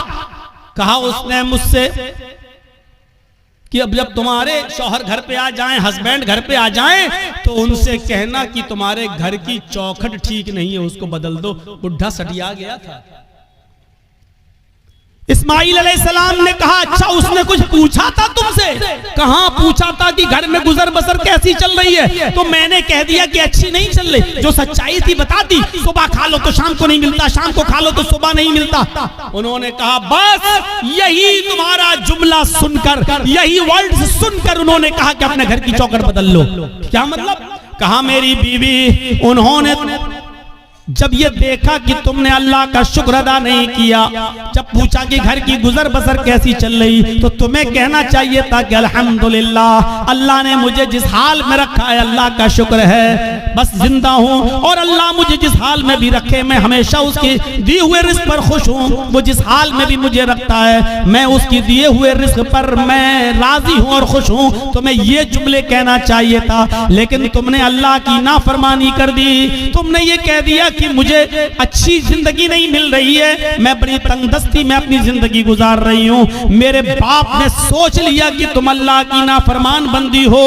आए मेरी बीवी, उन्होंने घर की इस चौखट को बदलने के लिए नहीं कहा है, जो घर की चौखट है, ये दरवाजे के ऊपर जो चौखट है, इसको बदलने के लिए नहीं कहा है। उन्होंने चौखट बदलने के लिए कहा है। इसका मतलब ये कि उन्होंने अपनी बीवी बदलने के, उन्होंने मेरी बीवी बदलने की बात कही है। उन्होंने इशारा किया है ऐसी अल्लाह की नाफरमान बीवी को अपने घर में तुम मत रखो। क्यों ऐसी औरत को अपने घर में रख रहे हो जो अल्लाह की नाशुक्रगुजार बंदी है? लिहाजा तुम अल्लाह की शुक्रगुजार बंदी से निकाह करो, नाशुक्र औरत को तलाक दे दो। आए मेरी बीवी, मैं अपने बाप का हुक्म मानकर तुम्हें तलाक देता हूं, क्योंकि मैं अपने बाप की नाफरमानी नहीं कर सकता। तुम मेरी ज़ौजियत से बेदखल हो रही हो, मैं तुम्हें छोड़ रहा हूं, मैं तुम्हें तलाक दे रहा हूं। उस जमाने में तलाक का जो प्रोसीजर था, उस हिसाब से उन्होंने तलाक देकर अपनी बीवी को जुदा कर दिया, अपने बाप की बात मानते हुए। आज के जमाने में कोई लड़का अपने बाप की बात मानेगा? अरे बाप की बात तो छोड़ो, शादी के 2-4 महीने के बाद वो ऐसा बीवी का गुलाम होता है कि फिर अपनी अम्मा से कहता है चुप चुप चुप, तू नहीं समझेगी। कोई बात हो रही है, कहता है तू नहीं, तू बीच में क्यों बोलती है, तू नहीं समझेगी। उसको कह रहा है कि तू नहीं समझेगी। उस मां से जो बचपन में तेरे रोने से समझ जाती थी कि तू दूध के लिए रो रहा है या तेरे कांधे में या पेट में दर्द है, जो बचपन में तेरी चीख और तेरे रोने की आवाज से पहचान लेती थी कि तुझे भूख लगी है या तेरे जिस्म के किस हिस्से में दर्द है, तो उस डॉक्टर से, अल्लाह की कसम मां से बड़ा कोई डॉक्टर दुनिया में पैदा नहीं हुआ। कितनी भी बड़ी वो MBBS और MS और MD की डिग्री ले ले, मां से बड़ा कोई डॉक्टर नहीं है। क्योंकि मां पहचानती है कि बेटा ये रो रहा है तो उसके रोने में भूख छिपी है या कहीं दर्द छिपा है। मेरे भाइयों, उस माँ से कहते हो तुम, उस माँ से कहते हो कि तू नहीं समझेगी, जो बचपन में तेरे रोने की आवाज से समझ जाया करती थी। जब तू बोलना नहीं जानता था तो जानती थी कि तू क्या चाहता है, तू तेरा इरादा क्या है, तेरे पेट में दर्द है या तेरे जिस्म में दर्द है या तेरे सिर में दर्द है, वो उस वक्त तुझे समझती थी। और आज तू इतना बड़ा हो गया है, आज इतना अक्लमंद हो गया है, आज तेरी पोजीशन इतनी ऊंची हो गई है कि तू अपनी माँ से इतनी जुर्रत और इतनी हिम्मत कि अपनी माँ से कहता तू नहीं समझेगी। ओफो। हजरत इब्राहिम अलैहिस्सलाम ने दूसरी शादी कर ली, फिर 1-2 साल के बाद फिर अचानक घर में आए इब्राहिम इस्माइल, फिर शिकार खेलने के लिए गए थे। दरवाजे को दस्तक दी, वो दूसरी बीवी निकली, दरवाजा खोला, कहिए चाचा कैसे आना हुआ? कहा मुझे तुम्हारे हस्बैंड से मिलना है। कि वो तो नहीं है, जंगल में गए शिकार करने के लिए। अच्छा, तुम कैसे रह रही हो? अल्हम्दुलिल्लाह, गुजर बसर कैसी चल रही है? अल्लाह का शुक्र है, अल्लाह ने जिस हाल में भी रखा है हर हाल में अल्लाह की तारीफ है। फरमाया मेरी बेटी, जब तुम्हारे शौहर घर पे आ जाएं तो उनसे कहना कि एक बूढ़ा आदमी आया था, उन्होंने सलाम कहा है और चलते चलते उसने ये वसीयत नसीहत की है कि अपने घर की चौखट को बरकरार रखना, इसको बदलने की जरूरत नहीं है। घर की चौखट ठीक है, ये औरत भी कहती है बुढ़ा सटिया गया, बदलने की तो कोई बात ही नहीं हो रही है। इस्माइल अलैहिस्सलाम जब घर पे आए तो बीवी ने पूरी बात बताई। इस्माइल अलैहिस्सलाम खुश होकर कहने लगे मेरी बीवी वो मेरे बाप थे और घर की चौखट तुम हो। उन्होंने कहा बरकरार रखना, इसका मतलब ये कि अपनी बीवी को अच्छी तरीके से रखना, ये अल्लाह की बड़ी नेक और फरमाबरदार बंदी है। बाप की तमन्ना ये होती थी कि हमें जो है मेरे बेटे को अच्छी बहू बीवी मिले, मुझे अच्छी बहू मिले। और जहां बेटों के हक हैं बाप के ऊपर, वहां हक एक ये भी है कि वो अच्छी और दीनदार लड़की से शादी कराए। आज किन से शादियां करा रहे हो अपनी बेटियों की? माँ बाप। पहली बात तो माँ बाप को बेचारों को तो अब देखने का मौका ही नहीं मिलता है। अब तो लड़के और लड़कियां खुद ही सेट कर लेते हैं। अब तो माँ बाप बेचारे उनकी बात मान लेते हैं, अगर नहीं मानेंगे तो ये लड़की मेरी बेटी मेरी नाक कटा के रख देगी और मुझे बदनाम कर देगी, इसलिए जहां चाह रही है वहां कर दो बस। तो ये है। तो मेरे भाइयों हम गौर करें, जहां थोड़ी बहुत इंसानियत बाकी है, थोड़ा बहुत दीन बाकी है, जहां की औलाद आज भी शादी के मामलात अपने माँ बाप के ऊपर छोड़ देते हैं, वो जरा गौर करें उनके माँ बाप की अपने बच्चों की शादियां किस जगह करा रहे हैं। हजरत उमर फारूक के पास एक शख्स आया, अपने बेटे की शिकायत करने लगा कि मेरी औलाद ऐसी, मेरा बेटा ऐसा, मेरा कहना नहीं मानता। हजरत उमर फारूक ने उसके बेटे को बुलाया और बाप के सामने इतना डांटा कि तुम्हें शर्म नहीं आती? अपने बाप को सताते हो, अपने बाप की नाफरमानी करते हो, अपने बाप को रुलाते हो, तुम्हें शर्म आनी चाहिए। बहुत कोई डांटने के बाद बेटे ने कहा कि अमीरुल मोमिनीन हो गई बात? कहा मैंने तुम्हें समझा दिया है कि आपने बेटे का हक तो बता दिया बेटों के, ये बाप के साथ ये करें ठीक है, लेकिन बाप के ऊपर भी बेटे का कुछ हक है कि नहीं? हजरत उमर ने कहा हाँ है। जब वो पैदा हो तो उसको अच्छी तरबियत दे, 7वें दिन उसका अकीका करे और अच्छा नाम रखे, और जब बेटा बड़ा हो जाए तो उसकी दीनदार अच्छे घराने में, नेक घराने में उसकी शादी करा दे। ये है बाप का हक औलाद पर। तो उस बच्चे ने कहा, लड़के ने, अमीरुल मोमिनीन मेरे बाप से पूछो इसने इन तीनों कामों में से कौन सा काम मेरे साथ किया है? जब मैं पैदा हुआ 7वें दिन का था तो मेरा अकीका नहीं किया। नाम मेरा रखा, तो जानते हो इसने नाम मेरा क्या रखा? अरबी में ऐसा लफ्ज बताया जिसका उर्दू में तर्जमा होता खटमल। इसने मेरा नाम रखा खटमल। और तीसरा, जब मैं बड़ा हुआ तो शादी करा दी एक मजूसी लड़की के साथ, एक अनपढ़ जाहिल गवार जो जानती नहीं है कि शौहर का हक क्या है, इसने एक नाफरमान औरत के साथ मेरी शादी करा दी। तीनों काम इसने नहीं किए। फिर हजरत उमर फारूक ने बाप को डांटा, कहा बेटे की शिकायत करते हो, अपनी गलती नहीं बताते हो कि तुम्हारी गलती क्या है? तुमने जब अपनी औलाद का हक अदा नहीं किया तो अब भुगतो, देखो, और अब ये सारे जुल्म और ज़्यादती ये सहो, अब तो तुम्हें सहना पड़ेगा। मेरे भाइयों, एक सहाबी रसूल हैं, अपनी माँ को खाने काबा का तवाफ करा रहे हैं, उनकी माँ पैरों से लंगड़ी है। अल्लामा हेस्मी ने अपनी किताब मजमऊज़ ज़वाइद के अंदर इस वाक़े को नकल किया है। जरा गौर से सुनिएगा। उनकी माँ आंखों से अंधी है, पैरों से लंगड़ी है, बूढ़ी है। कहने लगी बेटा मुझे खाने काबा का तवाफ करा दे, मेरे बेटे मुझे उम्रा करा दे, मेरे बेटे मैं तवाफ करना चाहती हूँ। उसके बेटे ने अपनी माँ को पकड़ा और खाने काबा तक ले गया, सवारी का इंतजाम किया और ले गया। और खाने काबा पहुंचने के बाद वो चूंकि पैरों से लंगड़ी थी, आंखों से अंधी थी, इसलिए वो चल नहीं सकती थी। इसलिए बेटे ने उसको अपनी पीठ के ऊपर लाद लिया। इस जमाने में व्हील चेयर चलती हैं, उस जमाने में व्हील चेयर भी नहीं थी। उसने अपने कांधे पर, अपनी पीठ पर अपनी माँ को लाद लिया।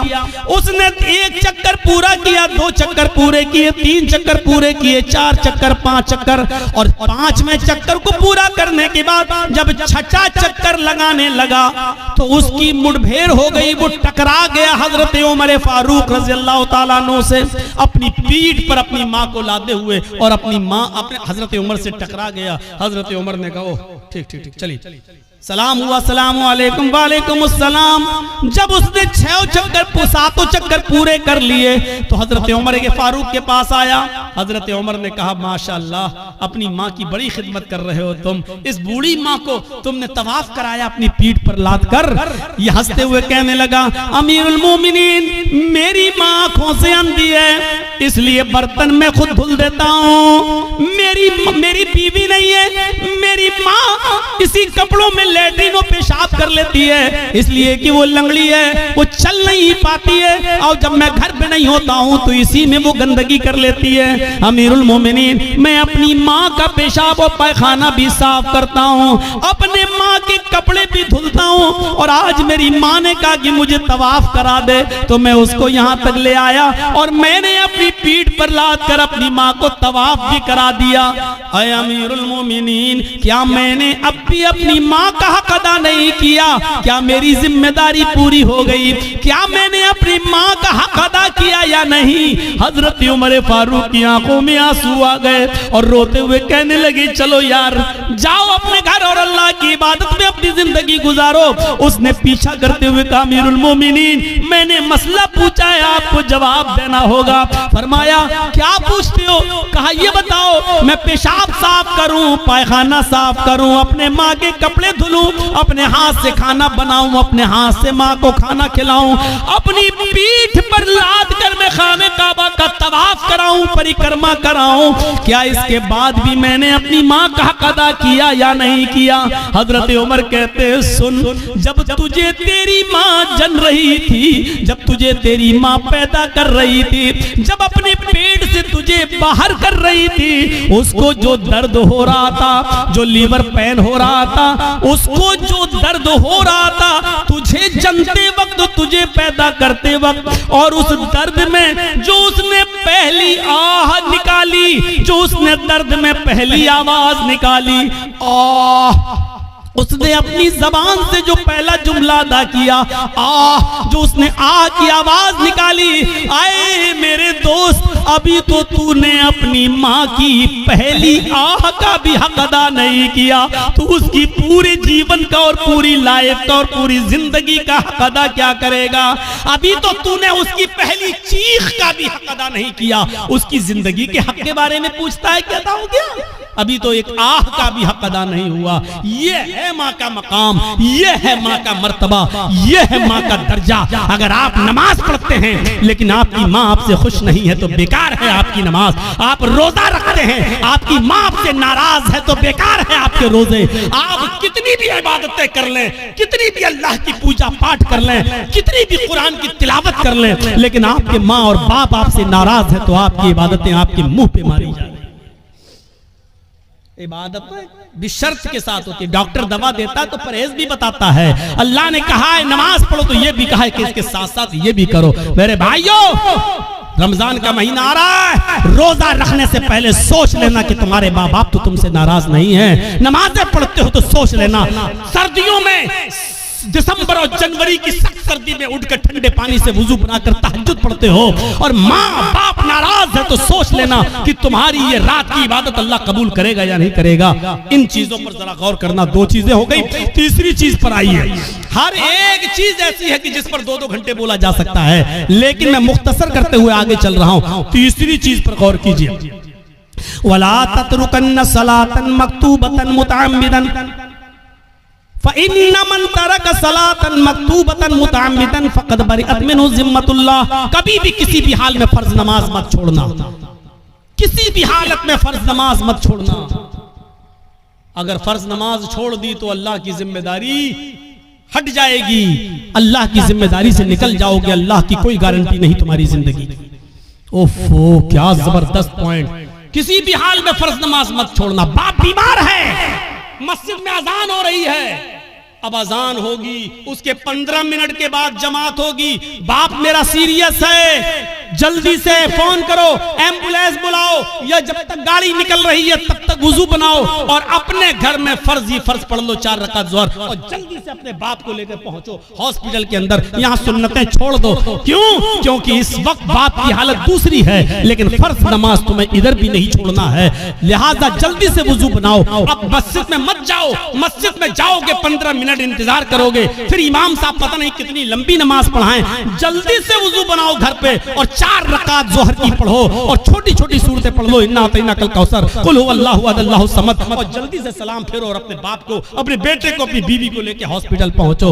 हॉस्पिटल में भर्ती कर लो, आईसीयू में भर्ती हो गई है, ठीक है, उधर भी जल्दी से वुजू बनाओ, असर की नमाज पढ़ लो। और अगर देख रहे हो कि बाप ज्यादा सीरियस, माँ ज्यादा सीरियस, तो जल्दी से 4 ज़ोहर पढ़ लो, 4 उसी के साथ असर पढ़ लो और जल्दी से लेके चलो, क्योंकि इस वक्त आपकी कंडीशन दूसरी है, बेटे की कंडीशन दूसरी है मेरे भाइयों। लेकिन नमाज आपको इस कंडीशन में भी पढ़नी है, छोड़नी नहीं है। हालत तंदुरुस्ती में और अच्छी खासी हालत में छोड़ देने वालों, इस्लाम के अंदर पूरे के पूरे दाखिल हो।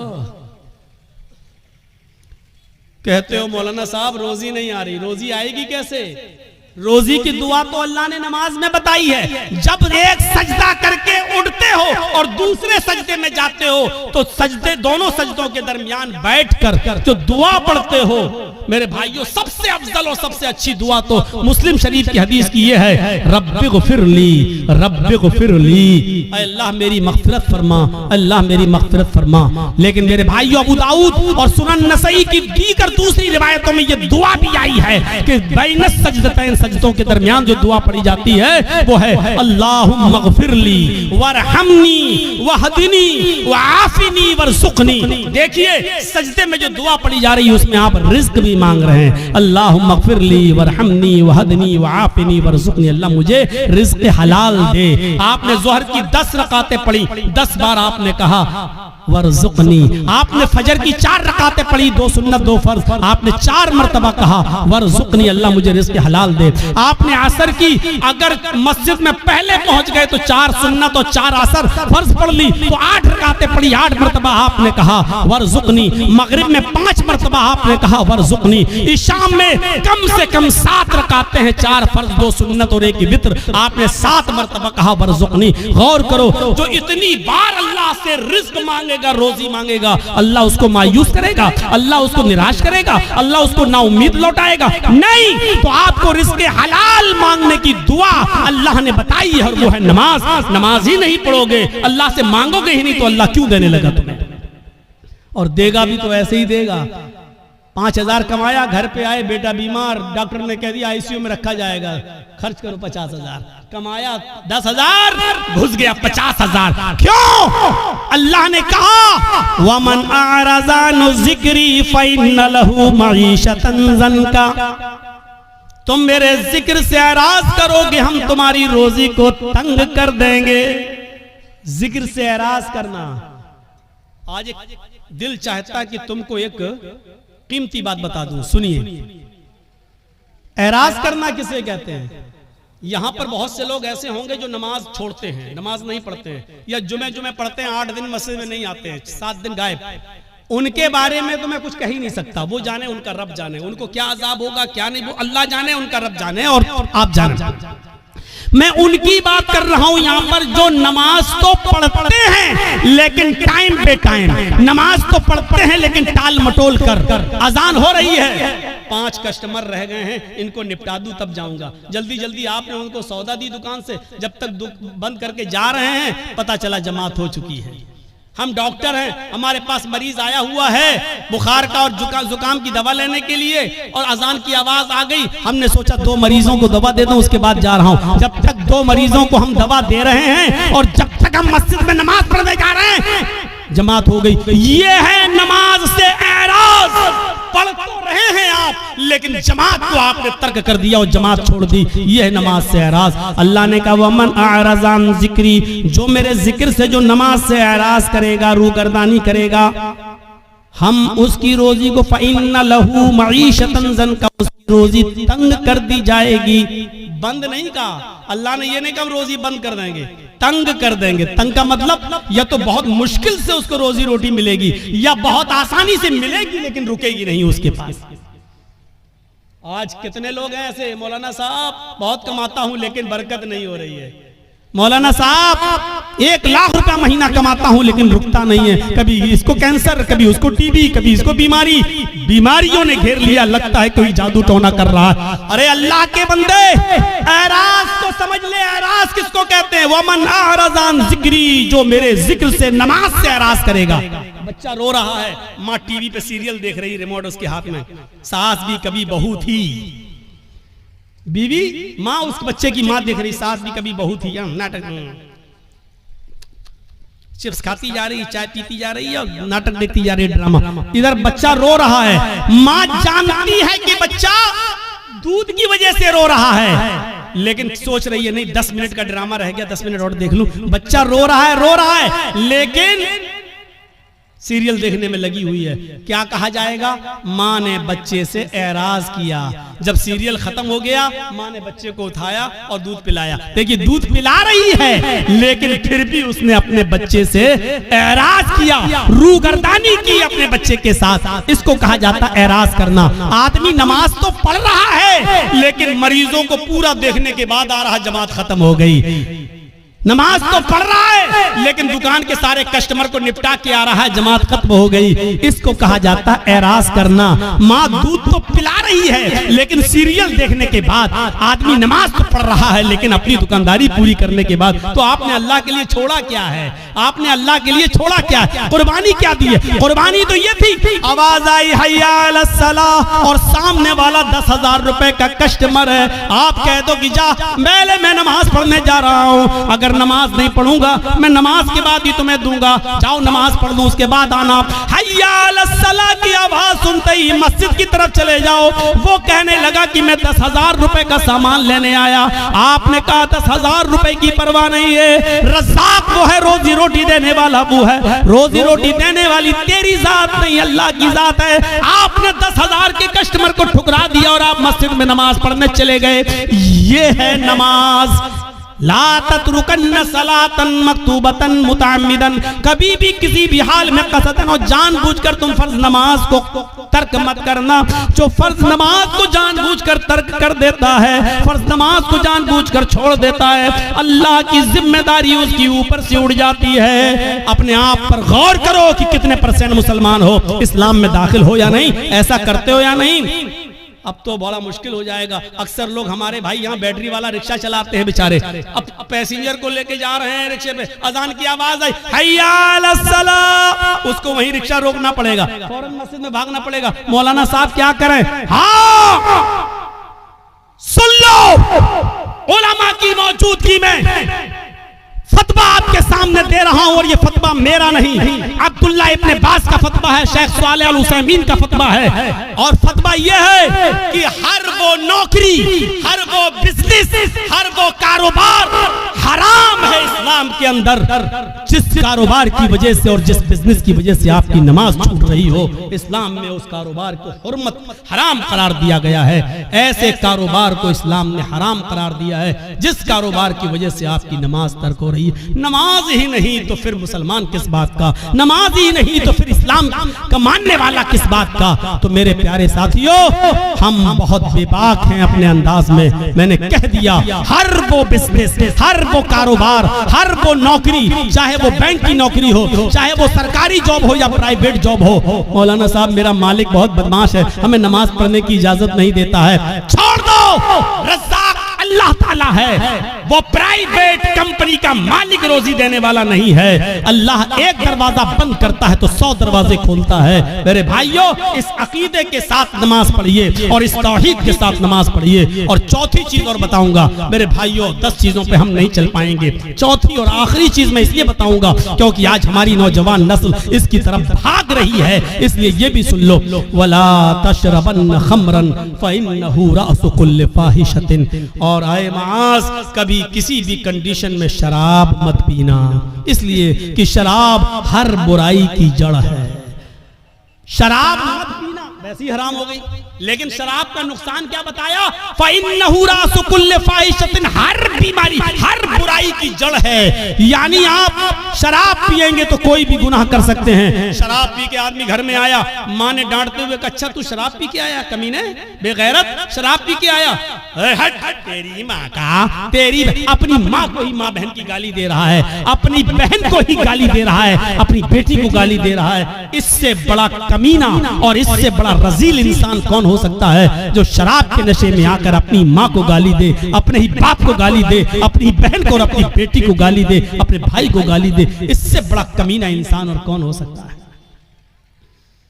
मैंने खुद दिल्ली के अंदर देखा है, नाली में पड़ा, बीच सड़क पे पड़ा, पुलिस वाले लाठी मार के हटा रहे, अरे यहाँ मंत्री की गाड़ी जाने वाली कमीना, हट हट हट हट। तो हंसते हुए कहता, कौन मंत्री, ओधी मोदी सब मेरे बाप के नौकर हैं। शराब के नशे में पुलिस वाले कहे, कमीने ये तो हमारी ड्यूटी नौकरी हटवाएगा, हट हट हट, उसको डंडे मार रहे। कौन गुजर रहा का, मंत्री आ रहे हैं, हट यहाँ से। कौन मंत्री, मोदी मोदी सब मेरे बाप के नौकर।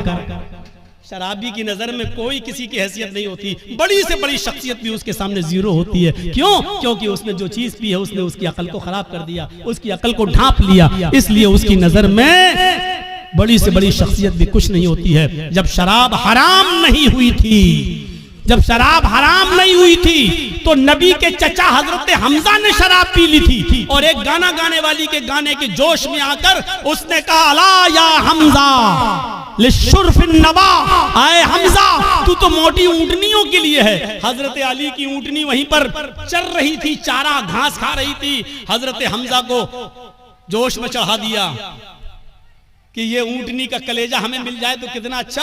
और गाने वाली थी और हमजा शराब के नशे में थे, उठाई तलवार, खंजर ऊंटनी का पेट चाक किया और कलेजा निकाल के लाए, उसको दे दिया, ले। हजरत अली आए, कहा ये तुमने क्या किया, मेरी ऊंटनी, अरे जा हट यहाँ से।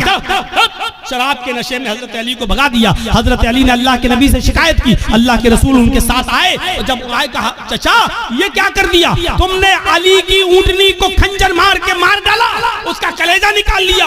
हजरत हमजा शराब के नशे में थे, बुखारी की रिवायत, हजरत हमजा शराब के नशे में अल्लाह के रसूल से कह रहे, चल हट, तू तो मेरे बाप का नौकर है, तू तो मेरे बाप का गुलाम है। मेरे भाइयों, शराब के नशे में जब एक शख्स मोहम्मद रसूलुल्लाह को ऐसा कह सकता है तो इसका मतलब यह है कि शराब छोटे और बड़े की तमीज को भुला देती है। शराब इंसान के अंदर से इज्जत, रिस्पेक्ट और अदब को खींच लेती है। इसलिए नौजवानों, शराब जैसी मनहूस चीज को अपने मुआशरे से दूर रखिए, अपने समाज से दूर रखिए। आपको मालूम एक सुनन नसई का वाक़या सुनाकर अपनी बात को खत्म कर दूंगा। मेरे भाइयों जरा सुनिएगा सुनन नसई की रिवायत। एक औरत बेवा थी उस जमाने में, पुराने जमाने की बात। हजरत उस्मान इस हदीस के रावी हैं, फरमाते हैं कि एक औरत का शौहर मर गया। औरत बड़ी खूबसूरत थी, उसकी नौकरानी को, लौंडी को उसकी बदजनी के बारे में मालूम था। वो नौजवान लड़कों को तलाश करती रहती थी और अपना इरादा जाहिर करके उनसे गलत काम करवाती थी। एक दिन नौकरानी ने बताया कि एक नौजवान है, बड़ा नेक है, नमाजी है, बहुत बड़ी इबादत गुजार है, बहुत शरीफ है, लेकिन बड़ा खूबसूरत है। कहा कि उसको बुला कर लाओ। नेक आदमी, बहुत नेक इबादत गुजार आदमी। इसकी नौकरानी ने कहा कि मेरी मालिकन तुमको बुला रही हैं, तुमसे कुछ कपड़ा खरीदना चाहती है, क्योंकि वो कपड़ा बेचा करते थे, अपने सर पर गठरी लाद कर कपड़ा बेचते थे। तो उन्होंने सोचा चलो कपड़ा खरीदेगी, हम दे देंगे। वो उसके साथ चले गए। नौकरानी उनको लेकर दरवाजा खोलती है, अंदर जाती है, दरवाजा बंद हो जाता है, दूसरे दरवाजे के अंदर ले जाती है। जैसे ही अंदर घुसते हैं दरवाजा बंद हो जाता है। ये हजरत कह रहे हैं साहब कहाँ लेके जा रही हो? कहा कि बस एक दरवाजा और है। वो और अंदर ले गई, दरवाजा बंद, सामने वही बेवा औरत बैठी हुई जिसका शौहर मर चुका है। उसने अपनी नौकरानी को इशारा करके कहा कि तुम जाओ, और उनसे कहने लगी कपड़ा दिखाओ। और जैसे ही कपड़ा दिखाया, कहा ये कपड़ा, ये कपड़ा। वो करीब आती गई और आते आते कहने लगी उदनु मिन्नी, मेरे करीब आइए और मेरे साथ हम बिस्तरी कीजिए, मेरे साथ गलत काम कीजिए। इन्होंने कहा अरे हटो, तौबा, अस्तगफिरुल्लाह। ये भागने लगे। उन्होंने कहा भागने का कोई रास्ता नहीं, चारों तरफ से दरवाजे बंद हो चुके हैं। कहा कि तुम डरो, अल्लाह के अजाब से डराया। लेकिन उस औरत के ऊपर कोई फर्क नहीं पड़ा। उसने कहा कि तुम मेरे साथ ये काम कर रहे हो या नहीं कर रहे हो? कहा कि नहीं करूंगा। कहा इधर अंदर आओ। उसे एक और दरवाजे के अंदर ले गई। क्या देखती है कि एक लकड़ी की टेबल रखी हुई है। उस लकड़ी की टेबल पर एक खूबसूरत छोटा बच्चा, जिसकी उम्र 5-6 साल रही होगी, खूबसूरत बच्चा बैठा हुआ है।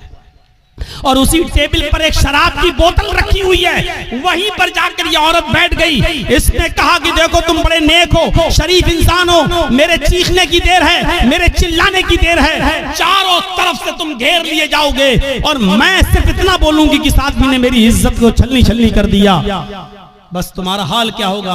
तुम्हारी शराफत नीलाम हो जाएगी और लोग कहेंगे अच्छा दिन में इबादत और हाल ये है, अल्लाह की इबादत भी करते हो और औरतों के साथ ये गलत काम भी। तुम्हारी इज्जत का जनाजा निकल जाएगा, अर्थी निकल जाएगी।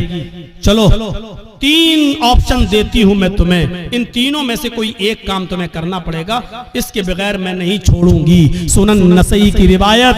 अल्लाह हजरत उस्मान फरमाते हैं कि अल्लाह के नबी ने फरमाया कि उस औरत ने 3 ऑप्शन दिए। पहला ऑप्शन, आए हजरत जी मेरे साथ जिना करो, आओ मैं तैयार हूं तुम्हारे साथ गलत काम करने के लिए। कहा नहीं। दूसरा ऑप्शन बताओ। कहा दूसरा ऑप्शन ये है कि इस बच्चे को कत्ल करो, ये छुरी रखी हुई है, इसको मारो। कहा नहीं, ये भी नहीं कर सकता। तो कहा फिर शराब पियो, ये पूरी बोतल जो रखी हुई है इसको पी लो और जाओ, मैं तुम्हें जाने दूंगी। 3 काम में से कोई एक काम तुम्हें करना है। इन्होंने नजरें आसमान पे डाली। कहा अल्लाह जिना करना भी हराम, कत्ल करना उससे बड़ा गुनाह, सबसे बड़ा गुनाह कत्ल। इस बच्चे ने मेरा क्या बिगाड़ा जो इसको मैं मारूं? कत्ल नहीं कर सकता। उससे छोटा गुनाह यह है कि औरत मुझे बुरे काम के लिए उकसा रही है कि बुरा काम कर लो, मैं ये भी नहीं कर सकता। अरे अल्लाह मैं कत्ल भी नहीं कर सकता, ये भी नहीं कर सकता कि इसके साथ मुंह काला करूं। इन दोनों से शराब पीना तो छोटा गुनाह है, चलो यही पी लेता हूं क्योंकि बचने का कोई रास्ता नहीं है और जान बचाना भी जरूरी है, तो चलो हराम चीज पी लेता हूं। ये जिना तो नहीं है, ये कम से कम कत्ल तो नहीं है, किसी को बेकसूर तो नहीं मार रहा हूं और इसकी इज्जत से खिलवाड़ तो नहीं कर रहा हूं। अय अल्लाह मेरे जुर्म को माफ कर देना। उसने ये कहकर शराब की बोतल उठाई और पूरी की पूरी बोतल वो शराब की पी जाता है। उस औरत ने कहा रुको, अभी चले जाना। थोड़ी देर रोका, शराब ने अपना रंग दिखाना शुरू कर दिया और जब शराब पीने के बाद इसकी अक्ल खत्म हो गई और चली गई और ये नशे में धुत हो गया तो इसके हाथ में छुरी दी। कहा इस बच्चे को कत्ल करो। उसने शराब के नशे में आकर उस बच्चे को कत्ल भी कर डाला, उस बच्चे को मार भी डाला।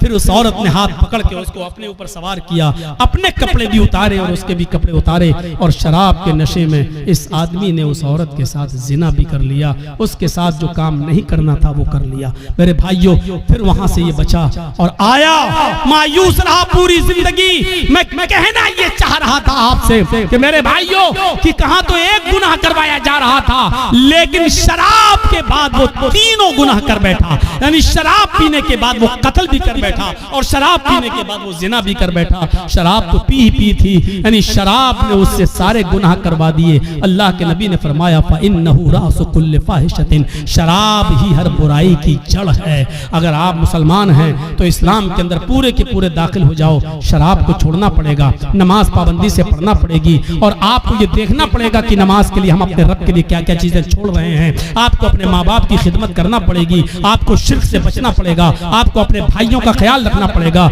यतीमों को देखना पड़ेगा। 10 चीजें थी, लेकिन मेरी हिम्मत अब जवाब दे चुकी है। कंटिन्यू प्रोग्राम कर करके मैं थक चुका हूं मेरे भाइयों। अब मेरे भाइयों, मैं आपसे रुखसती चाहता हूं, और ये मेरे बिहार का आखिरी प्रोग्राम था। मैं कल अब लखनऊ के लिए जा रहा हूं, मुश्किल से 2 दिन लखनऊ रहूंगा और उसके बाद फिर मैं बॉम्बे चला जाऊंगा। तो मेरे भाइयों, अल्लाह से मैं दुआ करता हूं कि अल्लाह आलमीन हमारी खताओं को माफ फरमा दे, हमें इस्लाम के अंदर पूरा का पूरा दाखिल फरमा दे। ऐ अल्लाह, शराब नोशी से हमें बचा ले। अल्लाह, माँ बाप की खिदमत करने की हमें तौफीक अता फरमा। ऐ अल्लाह, हमें शराब की हुर्मत को समझने की तौफीक अता फरमा। और बारह जब तक तू हमें जिंदा रख, इस्लाम पर जिंदा रखना, और जब हमारा खात्मा हो तो ईमान पर हमारा खात्मा फरमाना। वमा अलैना इल्लल बलागुल मुबीन।